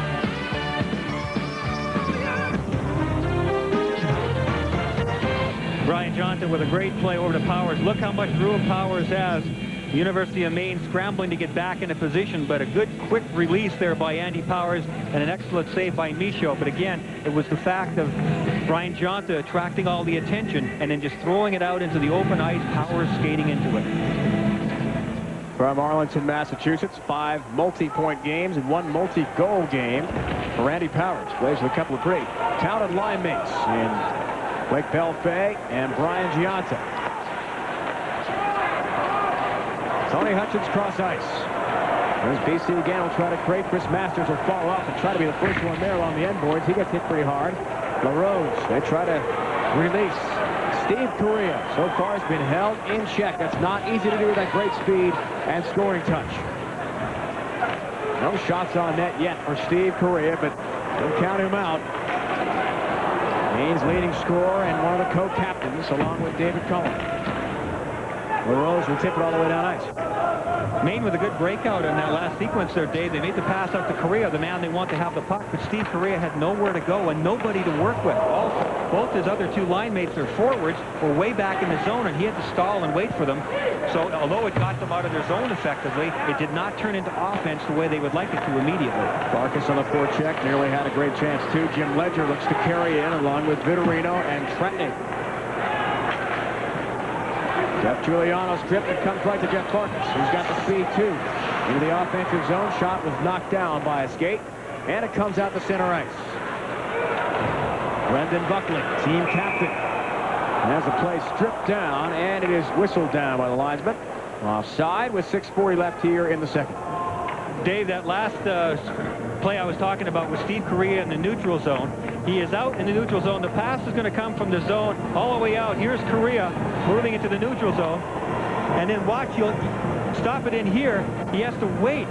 There's so much time. These two teammates are way back here. He has to wait for them to get up on the play. The two defensemen there for BC right in Steve Correa's face, and there's nothing he can do about it. Excellent work there by Boston College. We'll talk with Clemenson, too, about trying to face Steve Correa, and they obviously know when he's on the ice at all times. They had a pretty good defensive plan for him coming in that was limiting as much forward progress as they could, try to bottle him up in areas. That's a good example we saw in that replay. Just don't give him a lot of open ice. Shut down the gaps, and they've done a pretty good job of that. He's hurt. A huge hit. Baron Heiston. I think it's Orpik who's down. Brooks Orpik got hit hard. Ooh, that one hurt. He went into the boards face first. I mean, he was straight up against the glass, but I mean, there was a whiplash action on his back and neck. Thank goodness he's back up on his feet. That one hurt. Facing into the glass, trying to dig the puck out on your backhand is one of the most thankless jobs a defenseman has to do. Here goes Orpik. He takes a look to one side. He knows where he wants to go with it. He has no idea. Heiston is behind him. Ouch. He had the right idea. He was looking around to figure out what the play was that he wanted to make. And sometimes the guy is just in your complete blind spot. Heiston was certainly in the blind spot there. It looks like Brooks Orpik is okay. From East Amherst, New York. Heiston comes out of Anchorage, Alaska.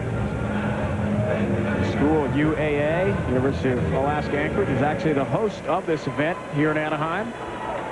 Seawolves, one of the top college hockey programs in the country, too. And Orpik's a freshman. He's done well to fit in with this tough group of Boston College defensemen. As I said earlier, Jerry York, their coach, says the best group overall, best group of 6 he has ever coached. And a lot of it has to do with their mobility. They're all good offensively and defensively. They can jump up on the play, read plays well, and you could see from the head swivel of Orpik there, we showed he was always looking for the right play to make when he took that hit. Masters had Caulfield with him. Comes to Tony Hutchins in the near corner. He is muscle away from the puck. As we roll down toward 5.5 to go in the second. 1 goal scored so far. Marty Hughes on a power play for BC. The defenseman scoring for the point. And a slap shot. Chris Masters, among many, got in the way of Alfie Michaud, and he couldn't see it to make a save. Look out. Mike Schmidt, a referee, gets tripped up by Chris Masters, among others, and a couple of unpleasantries exchanged from these Hockey East rivals after the whistle as well. Well, this week on Friday Night Fights, the king of the 4-rounders, Butterbean, graces us with his large presence once again. Our main event features Diego Corrales, who is ranked the IBS #1 junior lightweight contender. And analysis and opinions from Brian Kenny, Max Kellerman. You have Friday Night Fights on the Deuce. It's a lot of fun. Robert Eck, defenseman for the University of Maine, did a lot of hard work along the boards. 5 white, using his physical size and presence. 6'5", 210 pounds. And he had everybody pretty much tied up, and they weren't going anywhere. Good work in the trenches.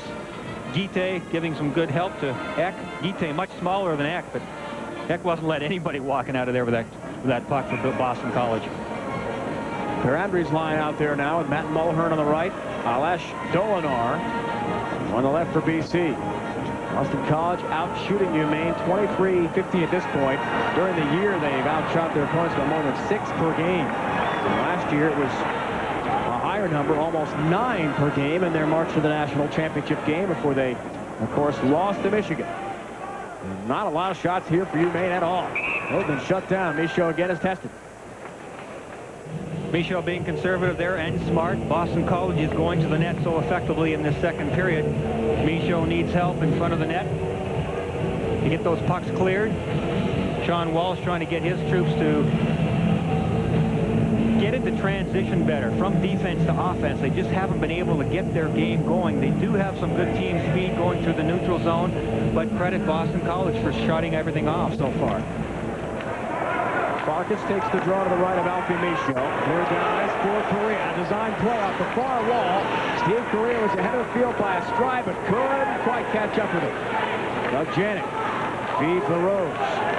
Back to Janik. He'll try to send that right on net. Instead, first it's intercepted by Brendan Buckley. A design play all the way off the faceoff, and Steve Correa, much like brother Paul, loves to jet down ice. He and Taylor Solani had combined for a few of those great plays we've seen. Yeah, but the Boston defenseman Buckley had a terrific read on it. He was looking around for Correa. He wasn't just staring at the puck. Had he been, it would have turned into an excellent scoring chance because Correa was on the fly and he would have been in alone. But Buckley read the play and stayed with him all the way along. Again, showing the presence of mind of this very solid Boston College defensive corps. Our goal scorer, Marty Hughes, tries to bring out. Andre is racked up along the far wall. That's Giuliano. Looking to lead Matt Mulhern into the far corner. Hit there by Cullen. Now nearing a 4-minute mark here in the second period. And again, Maine has really been shut down almost entirely. In front.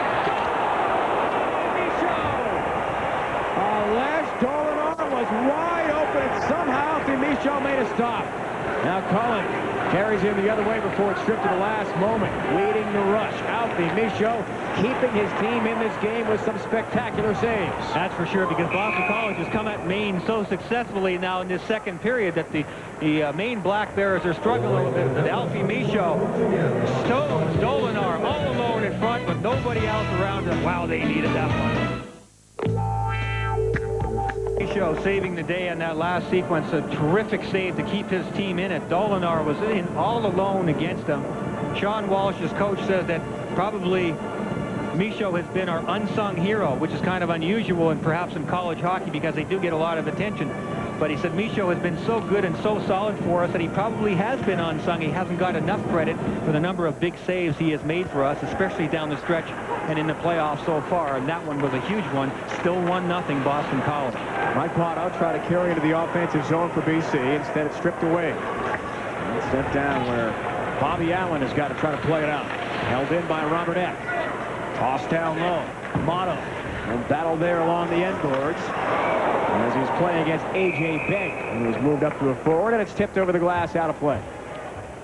Maine's going to have to work in smaller spaces, I think, inside the Boston College zone. They try and passes from the corner to the front of the net, but Boston College rather is very good in the middle of the ice of cutting things off. So I think Maine is going to have to get closer together, make shorter passes, and work their way out of the corners in the Boston zone more methodically if they're going to have any success. If they can get Boston College to clump a little bit into smaller areas, then maybe they'll be able to make some longer passes work. But right now, those long passes are not working for me. In this line, LaRose, Correa, Gustafson has got to produce. So far, they've really been shut down. LaRose this year, 21 goals. Correa's numbers fantastic, 27 goals and 12 and 27 points for Gustafson. All goose egg so far. Janik tried to hold it into the right point. Comes out to center ice briefly.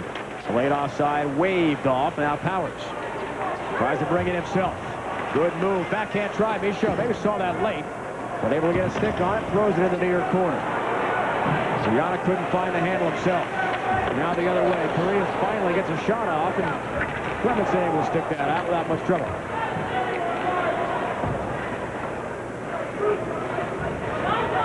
Peter Metcalf throws it down low. Line change for each team. Powers will help lose the handle as Metcalf made the intercept. NBC will try to bring it out as Buckley leads the charge and throws up ice. Relatively easy for Boston College to break out there. Maine seemed to be back in a trap formation at the neutral ice area with only one man in, and he seemed to only be halfway in. Maine is a team that's down in this game but don't seem to be looking to try to press and get any force check going at all to get themselves back in on the scoreboard. Giuliano Lepard trying to create some offensive tries here. Now the other way. Maine breaking free. Clemenson made a stop. Finally an opportunity. Dan Kerlock charging all the way in along the left wing. And Clemenson tested really for the first time in this second period. Now coming up tonight, 9 Eastern on ESPN2, it is Game 2 of our doubleheader for the Frozen Four here at the Pond Anaheim. Michigan State, New Hampshire, CCHA against Hockey East. Head-to-head, Mike York, 22 goals, 52 points. Joe Blackburn, their great goalie, 144 goals against. And the top line's the NBA business line, as they call it. York, Adams, and Adam Hall. Watch Brian Adams with some great speed. It all comes up tonight, 9 o'clock Eastern on ESPN2. For more, log on to ESPN.com, part of the Go Network, go.com. We talked about Dan Kurlik earlier on in the game. Excellent skills. He really turned the Jets on here. He had a little bit of room, and he starts to crank it up. He's driving wide and trying to lean in against Hughes. Hughes did a nice job to get his stick on the puck, but you could see Kurlik's intent. He was going to the net. Come hell or high water, he got there, but wasn't able to get a good, clean shot away because of the stick work of Hughes. And it looks like Hughes picked up a holding call on that because of reaching over the way he did over the shoulder. A late call there by the referee. Hughes in the penalty box, so Maine gets on the power play with a chance to tie it up. Finally, another opportunity. They're 0 for 3 shots to this point of the game. Correa battling along the far wall. Johnson picks up the loose change, though. He'll jet into the offensive zone. Tries to get a shot away. He and Blake Belfay look to carry in. Shorthanded and kill some time here. Going down to 90 seconds left in the second period.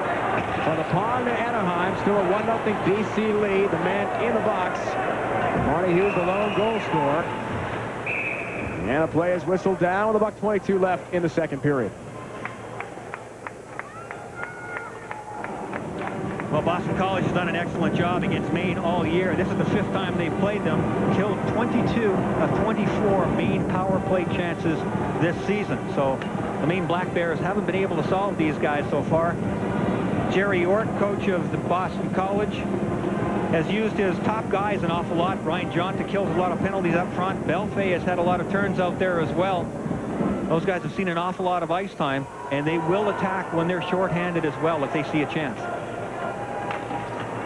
5th all-time winningest coach in college hockey history. 564 wins in the offensive zone. 2 good chances. And Clemenson able to cover up one more time. Dimitrakos, number 15 among others, charging through along with Tratnik. Tratnik is the guy who's probably gone to the net and had better scoring chances overall than anybody else on the University of Maine. And it's just simply going to the net. They throw the puck at the net. There's a rebound there by Clemenson. He has to cover up. And Tratnik on the far side of that pile almost got to the loose puck. Clemenson covering up, but then there's Tratnik coming in. Tried to go 5-hole as Clemenson was down. It did end up getting in behind Clemenson, but the whistle had already been blown. Guite will take the draw against Chris Masters to the right of Clemenson. Now to the point. Metcalf trying to throw it on net. And work it again around the perimeter. Trying to create some chances, but then mishandling the offensive end of BC clears down ice. BC doing a good job of making Maine do what they want them to do instead of what Maine wants them to do. Not handling the puck as well at the blue line as they would like to. Maine needs to maybe move it around a little quicker around the periphery and see if they can get the Boston College players getting themselves out of position a little more. They're holding tight to the front of that net pretty well. Dimitrakos helping send that one in. Metcalf right in front. And again, it was Tratnik couldn't quite find the handle. T.S. Tratnik's had a very effective game. Guite goes back for Doug Janik. Sends it wide. Dimitrakos comes free. Under 30 seconds left. There's Matt Guite on backhand. Couldn't tee it off, and BC clears. Oh, Ben Guite was open, but he couldn't quite get the wood to it. Janik for Nico Dimitrakos. Along the near wall. Can't break in the other way as Maine will try to create. Sent just wide again. It was Metcalf who carried all the way through. Janik holds it alive. And the man absolutely crushed and then sent right down. And look out. Some bad blood will erupt as Bobby Stewart along the near wall who got completely hammered and run right down. Mike Motto was in his face. Well, on this power play for Maine, they're going to have to move the puck around a little bit better. The puck is going to end up around to the point. Here's the original play. They move it across pretty well, and they get the shot on net. That's better action than they have had most of the time. You see how quickly Boston College swarms and gets the puck out. A couple of other times, they just didn't make the right play. Maine has to clean things up on their power play. They'll still have 6 seconds of power play time when we start our third period. ESPN News comes up next. 1-0 BC to complete. From the worldwide leader in sports, this is ESPN News.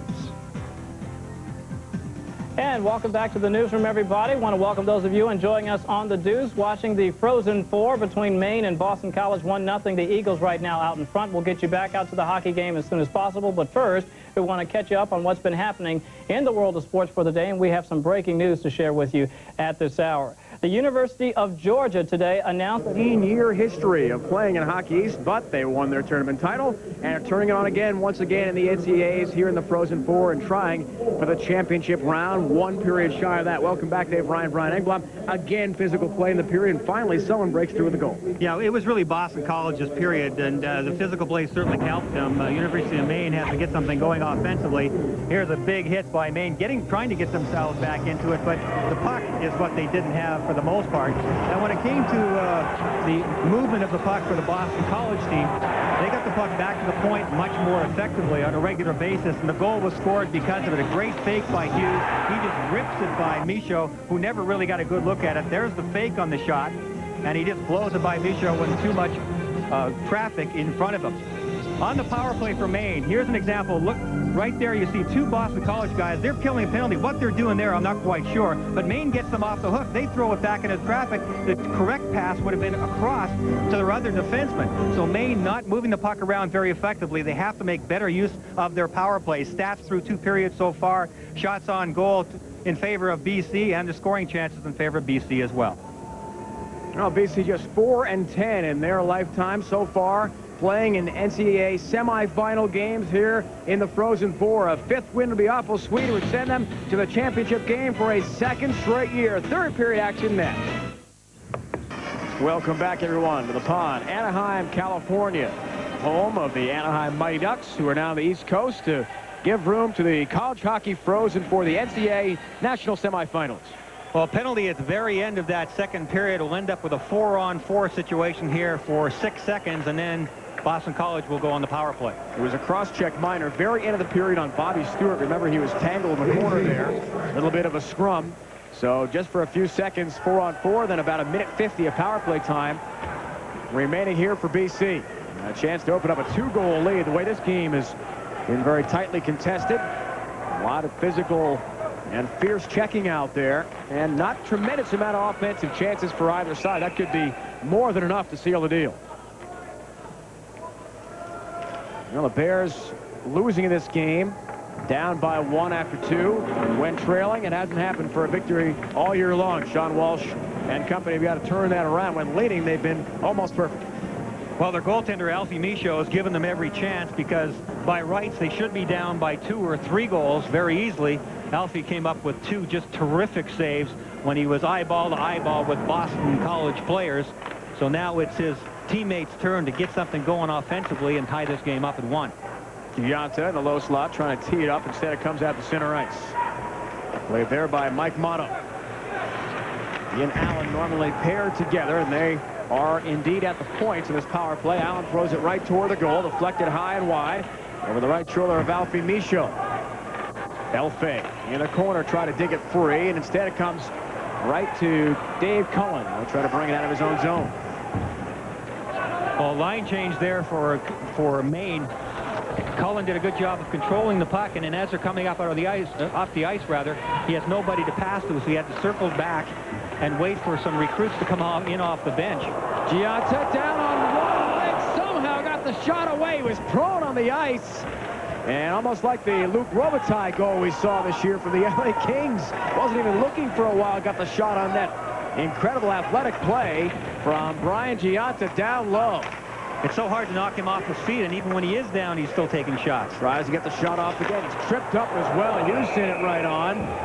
And fortunately for Maine, Mike Schmidt, a referee, did not see Gianta get tripped up in the low slot. That could have been another penalty on them.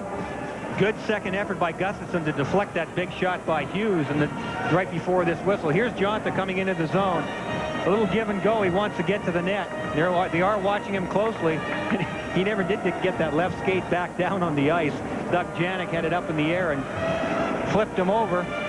Gianta still turned it into a scoring chance by whipping it around and getting the shot on net. Good job by Alfie Michaud not giving up on the play there, too. That is an incredible athletic play from Brian Gianta, just a sophomore from Rochester, New York. And the more scoring chances they get like that, Dave, and they don't score, then their start's going to get uptight, too. This still is a 1-0 hockey game, and they know it can change on a moment's notice very quickly here. 19 seconds power play time left. BC still holding the big shot advantage, up by 8 as we begin play here in the third frame. Masters and Cullen come together in the far corner. BC tries to keep it alive. Caulfield looking to go to Masters. It was broken up, though, at the last possible second. Now Steve Correa jets across the line himself, trying to create a stop-and-go move. He'll go across ice as the penalty clears. We're even strength, and Cullen can't find the handle at the right point. It kicks out to the red line. Powers try to regain. Comes right to Caulfield. Kevin Caulfield charging in. Couldn't get the shot off at the last second. From behind, Bobby Stewart got a piece of his stick and raised it enough so Caulfield couldn't get a good shot away. Bobby Stewart very well may have saved the goal here. Just terrific second effort there. It started by David Cullen moving up at the wrong time and getting caught out of position. Then his defense partner gets caught out of position, and Stewart has to come back at the last second and save the day. Here's Caulfield coming in. He's all alone. He thinks he has more time than he does. Talk about perfect timing on that hook check there by Bobby Stewart. That was terrific. Took away all the power on the shot. And Stewart was just out of the penalty box after serving the 2-minute minor for the cross-check at the very end of the second period. So at the last second, he swoops in to save the day for Maine and keep this a 1-goal game. A.J. Begg will try to work the center ice. Guite. And Maine will try to create some chances. In front. Dimitrakos gets free and lights the lamp for Maine. Nico has tied this game at 1. Things are getting interesting now at the pond. A 2-goal swing here as Boston College misses one at one end, and Maine comes right back. Dimitrakos all alone in front of the net, drifting in. The timing is perfect. Boston College has some players back, but nobody has Dimitrakos all alone in front. Terrific finish there. No chance by Clemens and the goaltender there as he's looking over his right shoulder, has to come back around, find the puck. It's already traveling past him by the time he does it. 1-1 hockey game. 7th of the year for Nico Dimitrakos. None bigger for the Somerville, Massachusetts native. This is 34th game of the year. Now 25 points for him. He's tied this thing up. And Guite started the whole play off by carrying into the offensive zone and creating himself. Now BC. Allen throws it right on net. Belfay right there. Couldn't tee it up. His stick was held up. Again, Stewart with a tremendous play in his own zone. Correa tries to lead the rush. They'll have to tag up in the late offside. Trying to be avoided. It's now Belfay. Comes free. Blake Belfay shot. Deflected just wide again. And a penalty coming up. Mike Schmidt, a referee, has another call. And we will sort that out when we come back after this timeout. Nico Dimitrakos, a huge goal for Maine. This thing is all tied up from the pond. Sean Walsh got to discuss the PK unit now because Bobby Stewart once again is in the penalty box. It's been kind of an up and down third period for him. Yeah, it has. He's made some terrific defensive plays. He got nailed for holding on that last play. But Boston College came back with an excellent shift. After being scored upon to tie the game at 1, Boston College sent out their #1 line, Belfay and Gianta and Powers, and they got all over Maine deep inside their own zone. And it was Bobby Stewart coming back in his zone trying to help out and get these guys away from the front of the net, but he ended up doing so by taking a penalty for holding. And now the pressure really starts to build. Belfay takes the draw to the left of Alfie Michaud. Comes into the near corner. Power play time again for BC. Conte is out there. Farkas will work along the end boards. He was almost taken down. Peter Metcalf almost drew another penalty. A couple times in the second period, Maine was down 2 men. And they couldn't dodge all of BC bullets. Giante, good feet. Belfay on the move, trying to stuff it in on the short side. And Michaud shuts the door. Some tough work going on in front of the net, in front of Alfie Michaud. Farkas was taken down. He was the man in front of the net trying to get body position.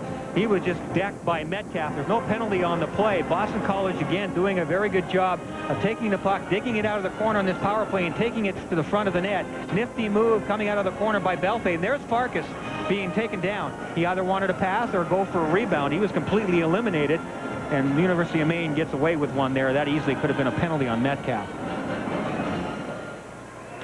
Giante so far effectively shut down, as has Steve Correa for UMaine, at least to this point. Allen tried to hold it in, along with Motto, almost tipped away at the last moment. And Guite comes free. Ben Guite from Montreal, good penalty kill player. Used shorthanded pretty frequently by Sean Walsh in UMaine this year. Here's Farkas. He also has been shut down pretty well. Cross ice, they try to go again. Giante was cruising right in. Belfay almost got it to him. Giante works into the corner. Belfay set up right in front, just in front of Alfie Michaud. Farkas will battle in the near corner. Physical play with Robert Eck. UMaine tries to bring it out. Instead on the move, Motto, big shot. Michaud made the first save. Motto walked right in. And right at the top of the circle's a big blast from Mike Motto, and he's got a heavy slap shot. Well, Maine took a gamble in their penalty killing, and it almost cost them. Motto was able to walk in from the slot. They're trying to intercept passes and get some scoring chances going. I think it was Guite. Watch from the middle of the ice, 12 White will come across kitty corner and try to cut the pass. Right there, he almost got it, but look at the room it gives Motto as he moves in.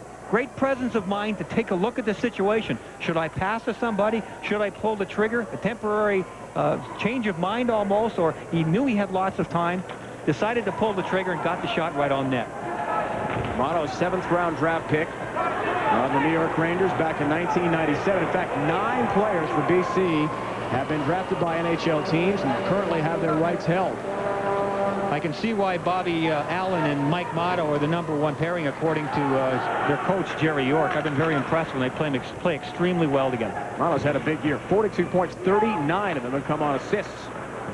They read off each other very well. They've been very conscious of who's out there against them, play well defensively, and they make the right plays with the puck, whether it's in their own zone or in the offensive zone like we just saw Motto do. Hughes tries to hold it in. Instead, Corey LaRose. And Steve Correa trying to bring in the offensive end. And finally, the penalty is cleared. Stewart comes out. Physical play behind the action. Scuderi was tied up along with LaRose. He has to dart out of the zone. Corey to stay onside. Somehow did it. And a line change. And Andy Powers got hurt for BC on that last shift. He's going through the neutral zone. He got flipped by a hip check. I think it was LaRose that got him. And it really hurt Powers. He limped off to the bench. That's a check on his status. Brendan Walsh for UMaine already has been lost with a knee injury in this game. Very physical play. He's had some fierce body checking throughout. Perron tries to play in front. Once again, Alesh Dolinar was there. And Michaud again is able to stone him in front. He's had some golden opportunities in this game. Yeah, the freshman Alesh Dolinar, another terrific scoring chance. And again, Alfie Michaud just has his number. Dolinar's gone to the front of the net extremely well and has been point blank with Michaud a couple of times. Here's Powers coming through on his last shift. He's trying to cut back. Oh, and that looks like a knee on knee. That one hurt him. He got up and limped back to the bench.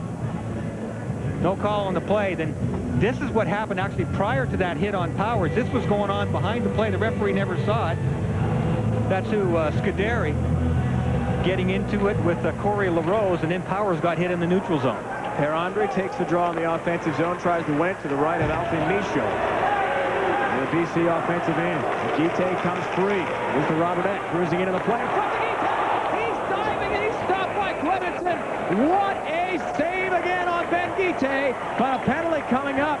And now BC is going to try to go UMaine into possibly joining them in the sin bin. I don't think that'll happen, though. Guite charging through, almost broke the tie. The best save of the game for Clemenson, and it was kind of fortunate because the pass from the corner was actually deflected. Most of its steam was taken off, so it ended up just perfect. See that? It was going to be originally a pretty hard pass from Robert Eck, perhaps too fast.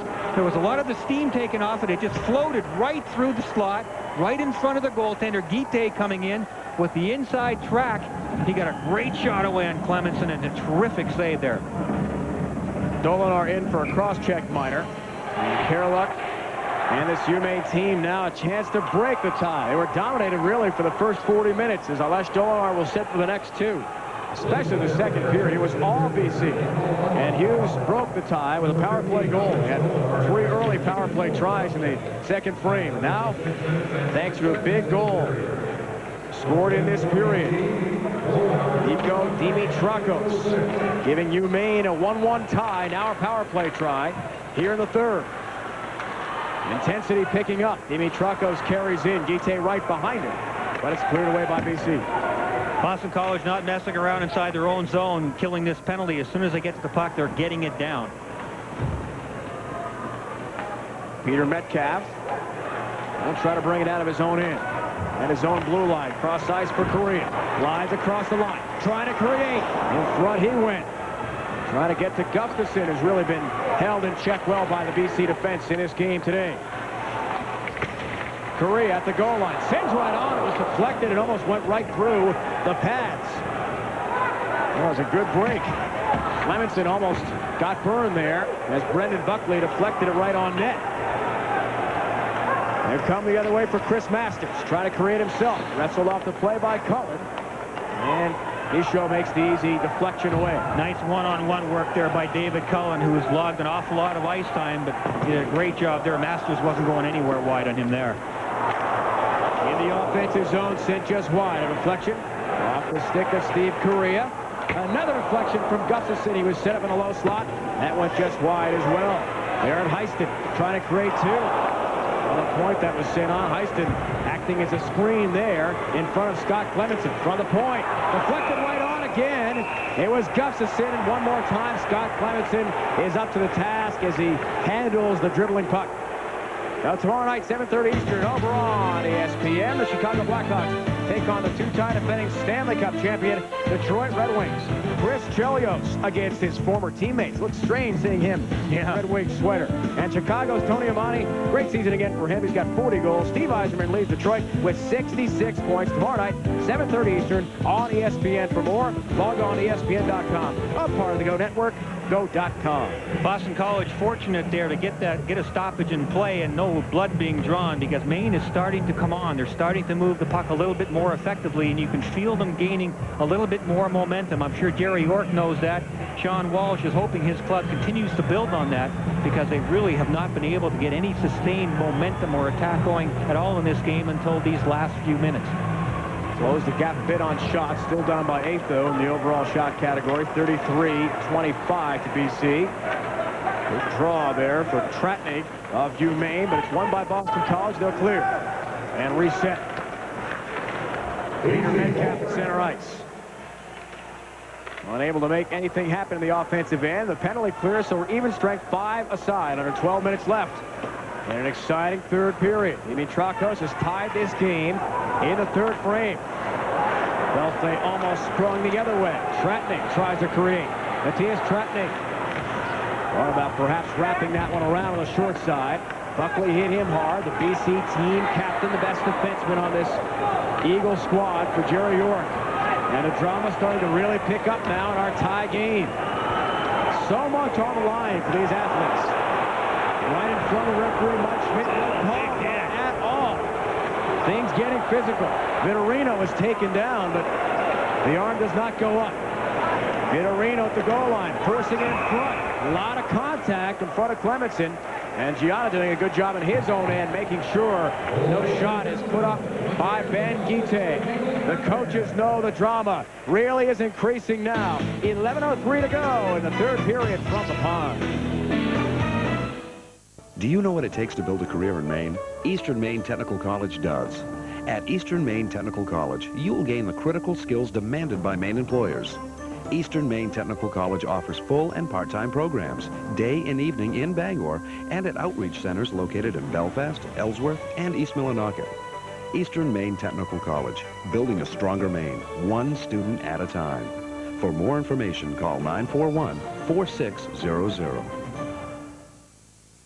Enjoying all 4 seasons in Maine can be a challenge, but Village Subaru has the Maine solution, the all-wheel drive Subaru Outback and Forester. The Maine solution tames the wildest winter driving conditions, takes you off the beaten path to your favorite spring fishing hole, lets you take along all of your summer fun, and shows you fall foliage others can only dream of, and with extreme safety. Forester was rated the safest small sports utility vehicle in the Insurance Institute's crash test. The wheels for all seasons, for all the right reasons. The Maine solution, Village Subaru, Hogan Road, Bangor. 1-1 game, third period, 11:03 remaining here. Paul Correa, we know, the Anaheim Mighty Ducks, skates free and loose on this ice. One of the NHL's most exciting playmakers. His brother Steve, though, has been held in check pretty well. And in a moment, we'll kind of look to see how these two compare. It's pretty... Yeah.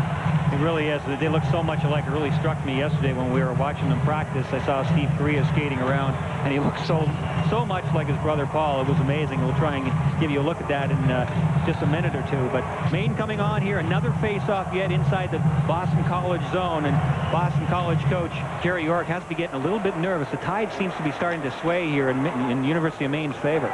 Ite unable to win the face-off there. Physical play at center ice again. It was Metcalf. Now across the line, left hard shot. What a save he made on Lephart. Mike Lephart breaking free along the right wing, and Michaud again comes up big. Well, I remarked earlier on that as Boston College gets more and more chances and they keep coming away empty-handed, it starts to work against you, and it seems to be going that direction right now for Boston College. They're getting good scoring chances and coming away empty. Steve Correa, we mentioned earlier, his skating style and his brother's skating style. Paul Correa on the left. Watch how he skates. Going through the neutral zone. The acceleration, the power, just so tremendous. Here's Steve. Same kind of stride, same kind of gait. Handles the puck the same way. You can tell they're Correas. They're brothers, all right. Although Paul left the house when Steve was just 12 years old to start his junior career on the way up to superstardom in the NHL, they still remain very close. Talk quite a bit on the phone. Actually, Sean Wells telling us the first person to call the hockey office at Maine to congratulate them for making the Frozen Four was Paul Correa. Shows a lot. LaRose, a feed on the move. Gustafson, a shot, and Clemenson is there to make sure it goes no further with 10:22 to go in our third frame. We're going to go back to the Michaud save on Lephart. Another huge save by Alfie Michaud, who has just been a standout in this game for the University of Maine. Boston College has moved the puck very well and created some really, really solid scoring chances spread out throughout this entire game. There's the finish of the play as Lephart was all alone, as you could see. The right-hand shot on the right wing side, so he didn't have a lot of net to look at. But to Alfie Michaud's credit as well, he knew which side the puck was probably going to. That big glove was right there. Nice job. Part of 4 shutouts this year. He's had 3 on his own. That is tying a Maine record. Sent on from Eck, deflected off a skate wide. Last time that happened was in the mid-90s. A couple of guys named Garth Snow and Mike Dunham have done very well getting themselves to the NHL level. Had 4 combined shutouts that year. In sudden death, sudden victory situations, I mean, you're nothing without goaltending. You have to have just outstanding goaltending, and it's the difference in the goaltending, obviously, that means everything. Your guy can play really, really well, but if the other guy is just miraculous, you lose.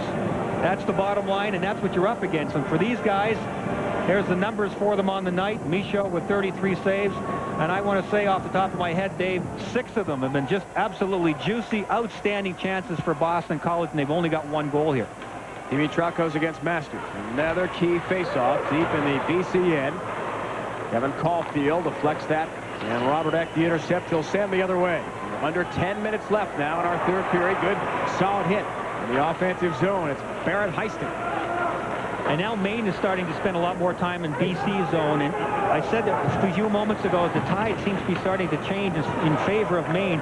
And it's the defensemen of Maine that seems to be making a difference. They look much more confident. They're more in the attack mode that I saw from them earlier in the NCAA tournaments.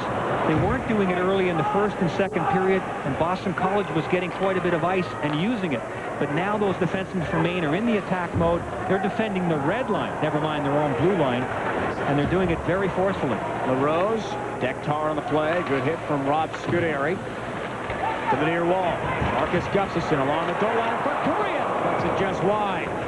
BC trying to take him out of the play effectively. And all over him is Andy Powers. The top lines are matching each other once again. Belfay, Gianna, Andy Powers for BC, and Korea's line for UMaine. Here's Gustafson following up along the end boards. Boston College in trouble here. Hughes, a defenseman with no stick. One of the forwards has to give him a stick. You cannot have one of your defensemen without a stick in his hand. Nobody has realized it yet. Oh, they're out of trouble here. They're lucky. Scuderi springs. Gianna. That's center ice. He almost went right around his man. And the players whistle down. With 8:39 to go in an exciting third period. Who is going to advance to Saturday's national championship game? We'll find out more coming up. Mud holes. Dirt roads. Most people wouldn't think of driving through stuff like that. But then that's the beauty of Subaru all-wheel drive. It automatically transfers power from the wheels that slip to the wheels that grip, which means it does the thinking for you.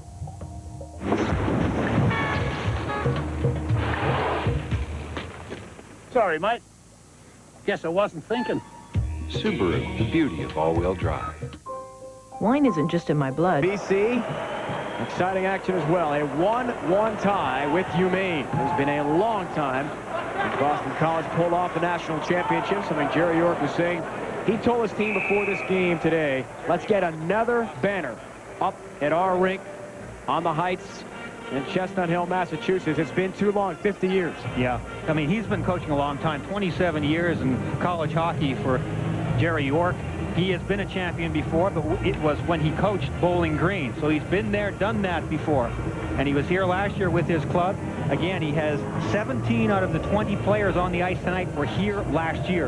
And that experience, obviously, they lost in the finals to Michigan in overtime in a heartbreaker. They know what that was all about. They know what it felt like, and they're trying to take this next step here in a very tight 1-1 game here tonight. 564 wins, and 4 of those have come in the NCAA tournament with BC's 4-1 in the NCAAs with the Eagles. Trying to make it 5-1. It won't be easy. From the point. Shot was knocked down, never got through. From Doug Janik and center ice, Guite will handle. Then Guite charging through. It's broken up, though, and again, BC will chip it out of their own zone and just kind of lurking around, waiting for an opportunity, perhaps on the top line, or maybe one of their best scorers in Farkas. Jeff Farkas brings across, trying to leave there on the move. Now, again, it's Maine coming out the other way, trying to create. Kerluck looking for Guite, who was hit hard along the end boards. Giuliano took him out right along the dasher. You can see his neck snap back. Things very physical right from the outset tonight, and it really hasn't changed as the game has progressed. The third and fourth line centers for the University of Maine have probably impressed me as much as anybody else for them. Trotnik, number 21, and Ben Guite, number 12, have had scoring chances. They've worked hard, and they've created a lot of good stuff for the University of Maine. The top 2 lines have had much more difficulty creating anything. And, of course, Brendan Walsh, who was hurt early in the game and could not return because of the collision he had and the ensuing sore knee. He has been greatly missed as well. So Guite, I thought, and Trotnik have stepped up well in his stead. Buckley tries to throw it right on. Goes wide to the left of Alfie Michaud. Recovered there by Tony Hutchins in the far corner. Nick Perandre tries to come free. Just outside the left circle. Looking to center. Perandre trying to backhand play, but Correa picked this puck. Good play, Steve Correa. And again, UMaine brings it to the offensive zone. Metcalf centering, and it's sent wide. A penalty coming up, though, against Boston College. Tremendous play. Corey LaRose charging in, and Mike Schmidt, our referee, has a penalty coming up against Brooks Orpik. Our Nike storyline at this point. Big goal from Marty Hughes. The first one, a power play tally, breaking our scoreless tie. Michaud has been fantastic in net. And Dimitrakos, the main goal in the third period, to tie things up. And our Nike replay is the Dimitrakos goal that tied things up for the University of Maine. Just go to the net and good things will happen. There is number 15 White all alone. Boston College, one of the very few times in this entire game where they have not looked around and read the play very well. They've done an excellent job at that, but the one time they didn't, Dimitrakos is left alone, and he filled the top shelf. Orpik in the penalty box for Boston College. A hooking call as he got on the wrong side of the man he was trying to watch going to the net. And he ends up pulling the player down. I didn't quite get the number of the player, but here comes the pass from the far boards, and there is the hook. You can see Orpik was on the backside, had to pull him down. It was Corey LaRose going to the net. And a great play made by Peter Metcalf. That's the second time in this game a defenseman for Maine has carried in and created some tremendous offensive chance. Robert Eck did it earlier this period. Now the power play try for Maine, a big chance to take the lead. Metcalf, cross side, Janik, on the move, a shot, somehow denied. I can't believe the stop made by Scott Clemenson, who had lost his stick, thrown on the ice, able to shut down all angles and make the save. Good intensity and passion here by both teams, particularly Boston College, but in a reckless fashion. Yes, they are killing penalties, but they're really starting to run around and getting themselves out of position. They are very fortunate that Clemenson was able to smother this play. There's the shot from the point. There's a Boston player sliding across, trying to make the save. Here comes Belfay in to clear bodies out, but it was Maine who got to the loose puck first. Clemenson was able to cover it up first. So Boston College has to regain themselves, get themselves back under control, because Maine is starting to move the puck more effectively. Boston College, 8-0. An 8-game win streak in this month, trying to shut down Steve Correa. Coming into this game, they killed 35 of their 39 power play tries against. PK has been working well. It is really tested now. LaRose sends into the far circle. Gustafson. Now work for Heiston. And Steve Correa. LaRose sends up from the left point, and Masters will clear down ice without a problem. Dave, I love the passion that comes through in these college games and the recklessness. I mean, you got a 1-1 game, but these teams are really going after it. The time is winding down. Nobody wants to make a mistake, but they have not gone into a shell of a sort of non-performance. A lot of them have come completely out of their shell and are just going for it out there. You got to love it. David Cullen sends into the offensive zone. It's Correa outside the left circle. Heiston tries to throw back for Steve Correa. LaRose nowhere near able to hold that in the offensive, and it's cleared again. Alfie Michaud's got a handle. So much of these playoffs is about environment. These young guys have to adapt to playing in different buildings in different cities they've never been in before. A lot of them have never been here to the Frozen Four before. They're trying to handle this all at the same time. Get an offside call here against the University of Maine, but we're now in the late stages of this third period, and both these teams have really done a nice job of settling themselves in with everything on the line now. No, Brian, we're not done after our first semifinal game here for the Frozen Four. More comes up on ESPN2, 9 o'clock Eastern Time. Game 2 of our doubleheader, Michigan State and the CCHA. University of New Hampshire, UNH Wildcats, led by Jason Krog, who may very well be the top player in the nation, the Hobie Baker Award winner. We'll find out tomorrow. They've got a great line as well. 82 goals from those players. Very, very dangerous. UNH takes on Michigan State tonight at 9 o'clock Eastern. Tratnik is thrown down in the far corner and skips out to center ice. Still 25 seconds left. Power play time for the Black Bears from Orono, Maine. Ben Guite cruising across the line. Able to keep it alive for Janik. Guite charging the net himself. Allen tried to break it up. First for BC, and it's sent again to the neutral zone by Boston College. And you got Guite and Tratnik, the two guys I pointed out a little while ago that have probably created as much as anybody in the University of Maine out there on the same line. Just wide. Not by much, though, from Bobby Stewart. And even strength for BC as once again they've killed off a penalty. Orpik back out of the penalty box. 4:41 to go in the exciting third period. More action on the way from the pond. California enjoying the best of college hockey. It's the Frozen Four, Game 1 of our NCAA National Semifinals from here in Anaheim. And BC, Hockey East Tournament champions. Last year, of course, made the finals. And the guys talked to us yesterday about how much they learned from losing that game to Michigan and how badly, especially Scott Clemenson, they wanted to return to the Frozen Four this year and redeem themselves.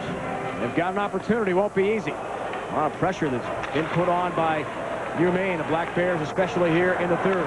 Carlock's shot was denied by Clemenson right off the faceoff, and it comes to center ice. Giuliano trying to get free. Jeff Giuliano, number 10. Couldn't quite find the handle. Heiston will give chase along the end boards. Look out, big physical play. Merritt Heiston got the best of that along with Jeff Farkas. Each trying to get position as the puck was settled right along the dasher, and there was a lot of contact to the end boards there. Giuliano will send in wide to the right of Alfie Fischel. followed up by Anders Lundback, one of identical twins who play for UMaine. His twin brother not dressed, though, in this game.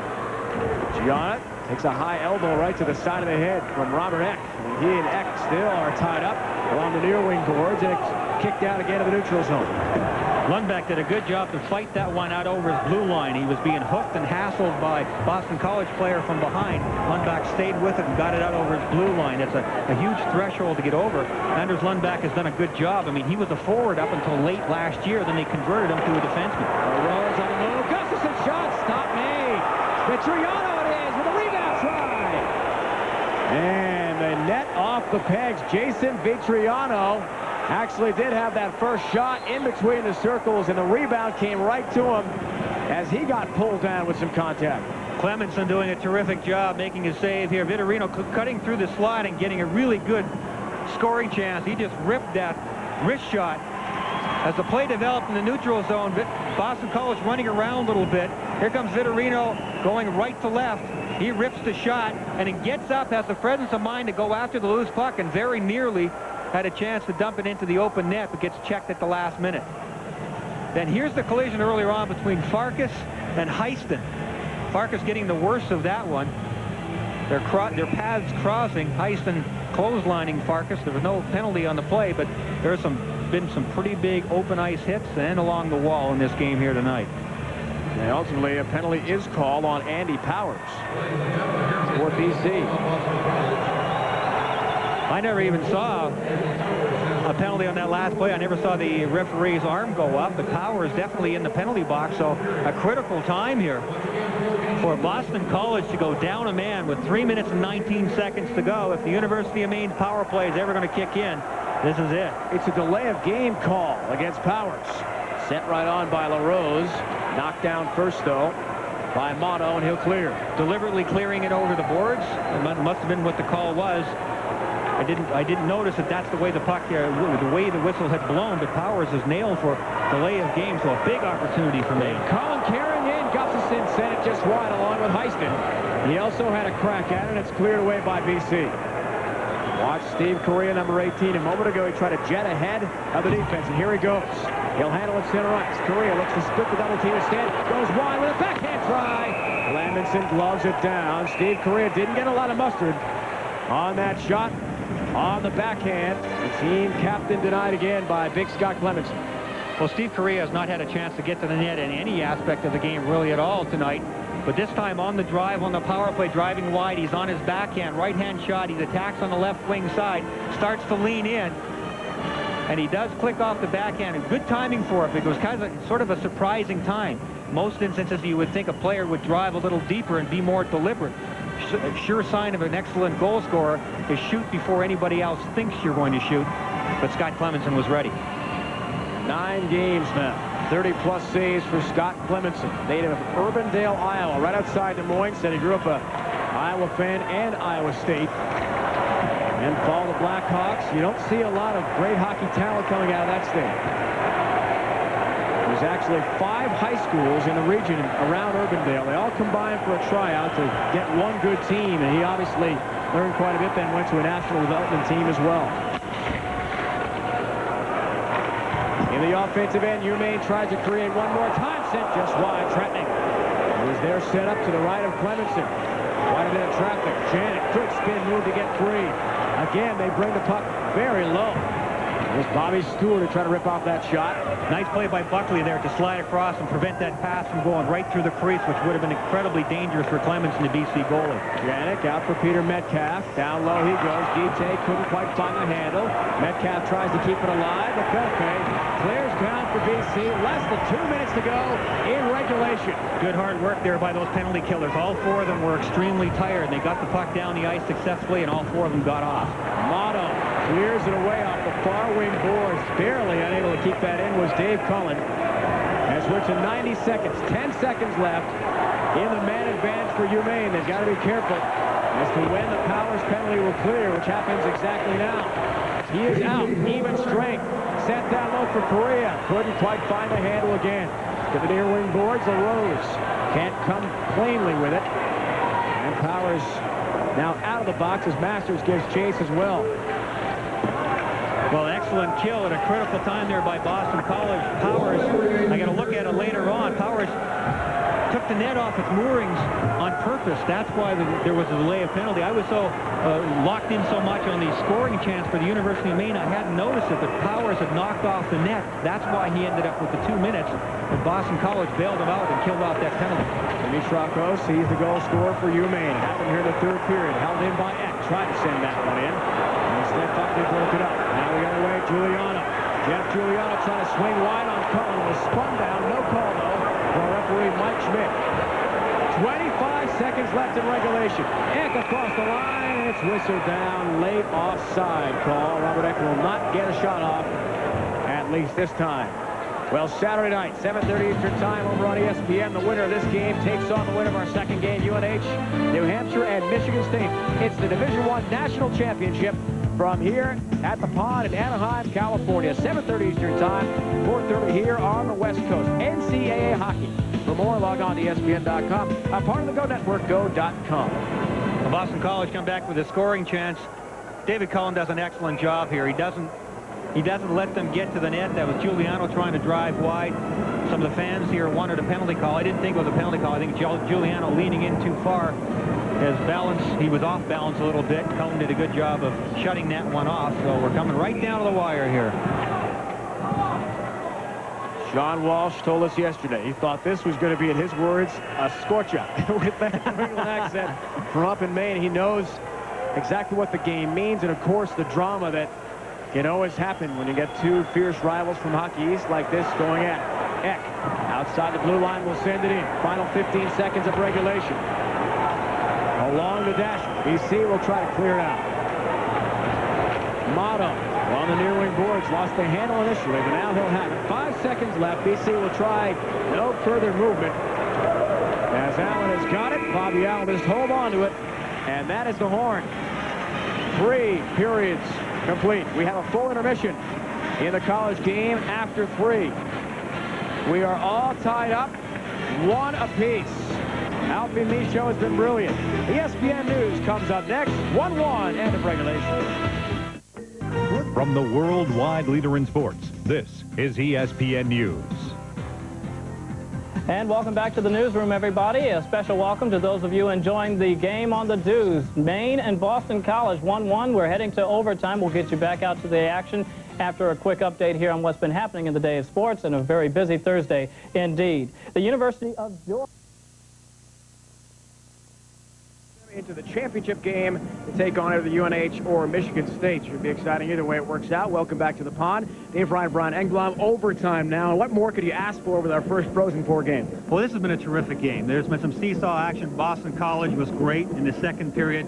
The tide really started to turn, I thought, in that third period. University of Maine was coming on. They started to move the puck a little more effectively, the way they are capable of. They hadn't shown that in the early stages, but it certainly was coming around by that third period, and it made really all the difference in the world. I mean, the big guys for Maine have not had a chance to really handle the puck an awful lot, but they're starting to come on now. But it's their third line guys and their fourth line guys that I think for Maine that are starting to do the job. 17 straight starts today for Alfie Michaud in goal for UMaine, and he was fantastic in that second period and the third period as well, helping keep UMaine in the game and really saving it too for him. Absolutely. If it wasn't for Alfie Michaud, this game would have been over in the early stages of the second period. He has been point blank with Boston College players consistently throughout this game and is coming away with some big saves. This is the only goal that Boston College scored early in the second period, a screenshot from the point, and then Maine even things up with Dimitrokos getting even, and luckily for Maine, they're starting to come on. We have sudden death overtime coming up here on ESPN2. One team goes to the championship round, one team goes home. Lee and I are different.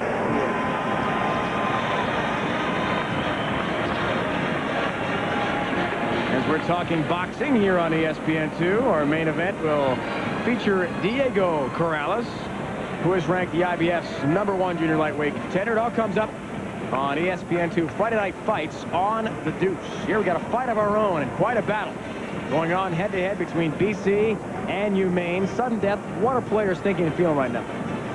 Well, the important thing is not to get too uptight. It is overtime. I think the top players who get a lot of ice time, you go out there and you just go about business as usual. But for players who have not had a lot of ice time, if they do have a chance to get out there, that sometimes can be where the tide turns. Because you sometimes, if this is going to go deep into the overtime, you have to spell off those big lines from time to time. If a fourth-line guy or a third-line guy gets out there and it's been a while since he's been there, he might be a little uptight. But otherwise, I think players like Steve Correa are going to go about business as usual. Both teams will come with a good push early on here. Saw the overtime records a moment ago. BC's last OT game came against UNH, the Wildcats, in the Hockey East Final at the Fleet Center in Boston. 16th overtime game in Frozen Four history. That game was won, by the way. Blake Belfait won it for BC in the overtime. He was the Hockey East Tournament MVP. Who will go on to the next round to take on either UNH or Michigan State? Gianna has an idea it might be BC as he gets racked up pretty hard. Hit there by Peter Metcalf just outside the left circle. And Steve Correa looks to jet out the other way. He's got the speed. Well, that was a good sign for the University of Maine. The Maine defenseman who played so well, I thought, in that third period, coming out very aggressively. That hit by Metcalf on Gianta. Out of the offensive zone. Powers. Sharp angle shot. And it's stopped by Michaud at the last second. He snapped that one off, and Michaud saw it late. Well, the one thing about overtime is certainly there's no such thing as a bad shot. Shoot the puck from anywhere, especially if you're coming out of the corner even. If you don't have anybody out in front of the net, just throw it to the front of the net, throw it on the goaltender. There's so much pressure on these young men in net. Michaud and Clemenson, who played so well. Michaud in particular, who's had to face so many terrific scoring chances by Boston College players. He seems to be in the groove. I don't know if he's nervous, but there's no such thing as a bad shot. Masters and Guite take the draw. Mitrakos had that game-tying goal, as we saw in the highlights. Happened at the start of the third period, making this a new game. Eck from the point. His shot was knocked down, never got there. Someone's lost a stick. He's going to pick up the loose lumber. Robert Eck goes cross ice. Mitrakos is barely offside. Just over a minute into the sudden death overtime. An interesting shot there by Eck as he inched his way in from the blue line. Well, I have a little more room, and he finally pulled the trigger on it. Boston College in the second half of this game has become a little more perhaps desperate or reckless inside their own zone, and it may end up costing them. A guy like Janik back on the point, if they double pump and hold on to the puck, there have been Boston College players sliding, attempting to block shots. And if they get caught out of position, could end the game, end their season for them. We are coming to you from the pond, Anaheim, California. Frozen Four, semifinal number 1. Our exclusive coverage here on ESPN2. Dave Ryan, Brian Engblom. So glad to get you on sudden death overtime. The RPM tonight comes up next on the Deuce as soon as we're done. But some more business to finish up first. Well, playing it by the numbers is important in overtime because you can't afford any mistakes. You can't start stick handling in a dangerous area coming out of your own end. You have to clear pucks to the outside. You have to make sure that bad ice or anything else is not going to interfere with your team's ability to go on from this point. You've all worked too hard to get to this point. You can't get reckless with the puck and make a bad play. Stewart takes the draw. The right of Clemenson. We saw that graphic a moment ago. 95 the last time they made it this far. At the beginning of the week, the head coach for UMaine, Sean Walsh, showed his team some ESPN video. First of all, from the 93 game, where the team was celebrating after that huge victory. They went on to, of course, take the championship with just one loss. Then from the 95 game, and showing the faces and the disappointment the Maine players felt, to sort of show the contrast of what this means. And he said to us yesterday, it really made a big impression on his players. Yeah, what? He just showed the faces of the players and what it was like to win and lose, and that just said it all to them. So they'll be thinking about that right now. Bobby Allen, who's out of his own zone, tipped ahead, tried to hit Lepar on the move. Instead, Stewart trying to rip off a shot. Deflected though by Motto, comes into the near corner. Bobby Stewart has been aggressive, kind of feisty, played all over the ice in this game for UMaine. Juliana lost the handle. Farkas charging in left wing. Jeff Farkas, team's top goal scorer. He's very aggressive and a good offensive player as well. Stood up by Eck along the far side. Powers tries to come free. UMaine has other ideas. A couple of players falling over each other. That's dangerous. Janik in his own zone lost the handle. Belfay on the goal line. Will send it along the dasher. Powers regains, looking to feed in front. Andy Powers swings through from the circle. Sent it was just wide. It was deflected off a couple of bodies and went to the right of Michaud. Michaud never saw that one. 4 or 5 guys in front of him. If that was on net, it would have gone in. A lot of battling going on right on the edge of the crease in front of Maine goaltender Alfie Michaud. Giunta was in there trying to get body position. Now, he's only 5 feet 7 inches tall and about 165 pounds, so he has to get body position. He stays low. He was getting worked over a little bit, plus he was trying to draw some penalties. All this going on in front of Michaud. Look at the edge of the crease. That's Giunta in there. He gets thrown down. He just made that one look bad. The referee was standing right there. No penalty called. Puck goes around the outside. Look again. Look at the traffic in front. Look at Michaud's up against. That one was deflected, I think, perhaps a little bit wide. Look at that. Here's a great look at it. You think he saw anything? Not a chance. And there was a little bit of an opening on that side. It would have gone in had it been on net. Now here come Maine once again. RPM tonight is coming up next year on ESPN2 as soon as we're finished with our sudden death overtime game. Well, Clemenson has been in this position before, too. Last year, they went to the final game against the University of Michigan. It was kind of a strange goal that ended up going in on Clemenson, and they lost the national championship. I wonder if he's thinking about that right now. Jason Vittorino hit hard by Blake Buckley. Trying to come out the other way. Brendan Buckley and Blake Belfay, the 2 top players offensively and defensively for BC. Clemenson will leave behind for Allen. He sends it along the wall for Giuliano. Lost the handle, though. A little bit of nervousness there by Giuliano. He was all alone, nobody around him. He wanted to handle it, feeling some pressure from the Maine defenseman that didn't exist. He thought the defenseman was coming down on him. That's the signs of overtime right there. Farkas try to swing around Eck. Instead, it comes free. Dimitrakos will try to cross the line. Luckily at the last moment, he was double-teamed, and BC will march out the other way. Allen will send it all the way in. Line change for Jerry York's BC Eagles. Here's Doug Janik. Gustafson sends right there for Corey LaRose. And again, BC intercepts. Neither team really willing to commit a full forecheck here and take chances. Bouncing puck, dangerous play. LaRose diving, took a whack at it. And Clemenson saw it all the way and stops the puck. Coming up tonight, 9 o'clock Eastern on ESPN2, it's Game 2 of our Frozen 4 twin bill from the pond in Anaheim. Michigan State will take on UNH. Spartans led by Mike York, a big year, 52 points. And a Hobie Baker finalist as well. Joe Blackburn has been great in net. #1 in college hockey with a 1.44 goal against. Jason Frog, Hockey East Player of the Year. He's dangerous as well. 53 league points in Hockey East. For more, log on to ESPN.com or the GoNetworkGo.com. UNH Michigan State coming up tonight. Both these teams playing smart so far. They are using the glass, dumping the pucks out of their zone, not messing around with it when they're the last man. All the things I talked about a moment ago, both teams being smart in that department, but things can turn on a dime, and one player gets a chance, and it's all over. Gustafson tried to lead Steve Correa. Run down, though, by BC, and they'll clear it all the way down ice. This thing waved off, partially deflected. 15.5 in our sudden death overtime. First goal scorer goes on to the national championship game Saturday, which will be seen on ESPN. I'm sure all our fans at home are taking bets on who's going to score the winning goals. Always a fun thing to do in overtime. And I think if you look at the University of Maine, scoring chances that have been created throughout the game, I think that a guy like Matthias Trapnik, who has been around the net a lot, had some good scoring chances for Maine. Guite has had some good scoring chances for Maine. Those are 2 guys that I would think might come up with some more scoring chances again. From Boston College's side, Belfay has not been able to get free much. Neither has Jeff Slarkus. But when you have great players like this, they rise to the occasion, and I think they're due for some sort of scoring chance. Caulfield, Masters, Hutchins on the ice here for Jerry York and BC. Bobby Stewart takes the draw for UMaine to the left of Michaud. Caulfield try to get a piece of that inside the right circle. It is tied up, and Alfie Michaud will lead it into the far corner along the dasher.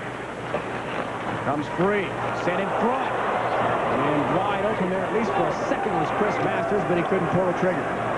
Dimitrakos now across the line himself inside the left circle, trying to center. Comes loose to him, looking to get that through again. Got around Hughes. He flips it in front. They win it, they score! It's Stewart to win it! Bobby Stewart wins the game! Maine is going to the national championship! 2-1 final. Black Bears are through the next round.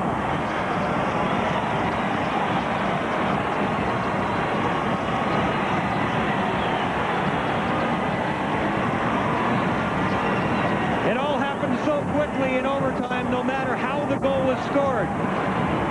Clemenson and his Boston College teammates have played soundly through most of the game inside their own zone. They make a mistake here, and Bobby Stewart makes them pay the ultimate price. Stewart will get free in front of the net and fill the top corner on Clemenson. As Boston College has enough players back, the play goes around the outside. Too many Boston College players following the puck. Bobby Stewart comes in late off the left wing side. Look at the number of Boston College players there. 3 up top. The puck comes free. Excellent finish there by Bobby Stewart. Can't do it any better than that. Right in the crook of the elbow on the catching glove side. And again, poor Clemenson victimized in overtime. Scott Clemenson, who had an excellent game here tonight.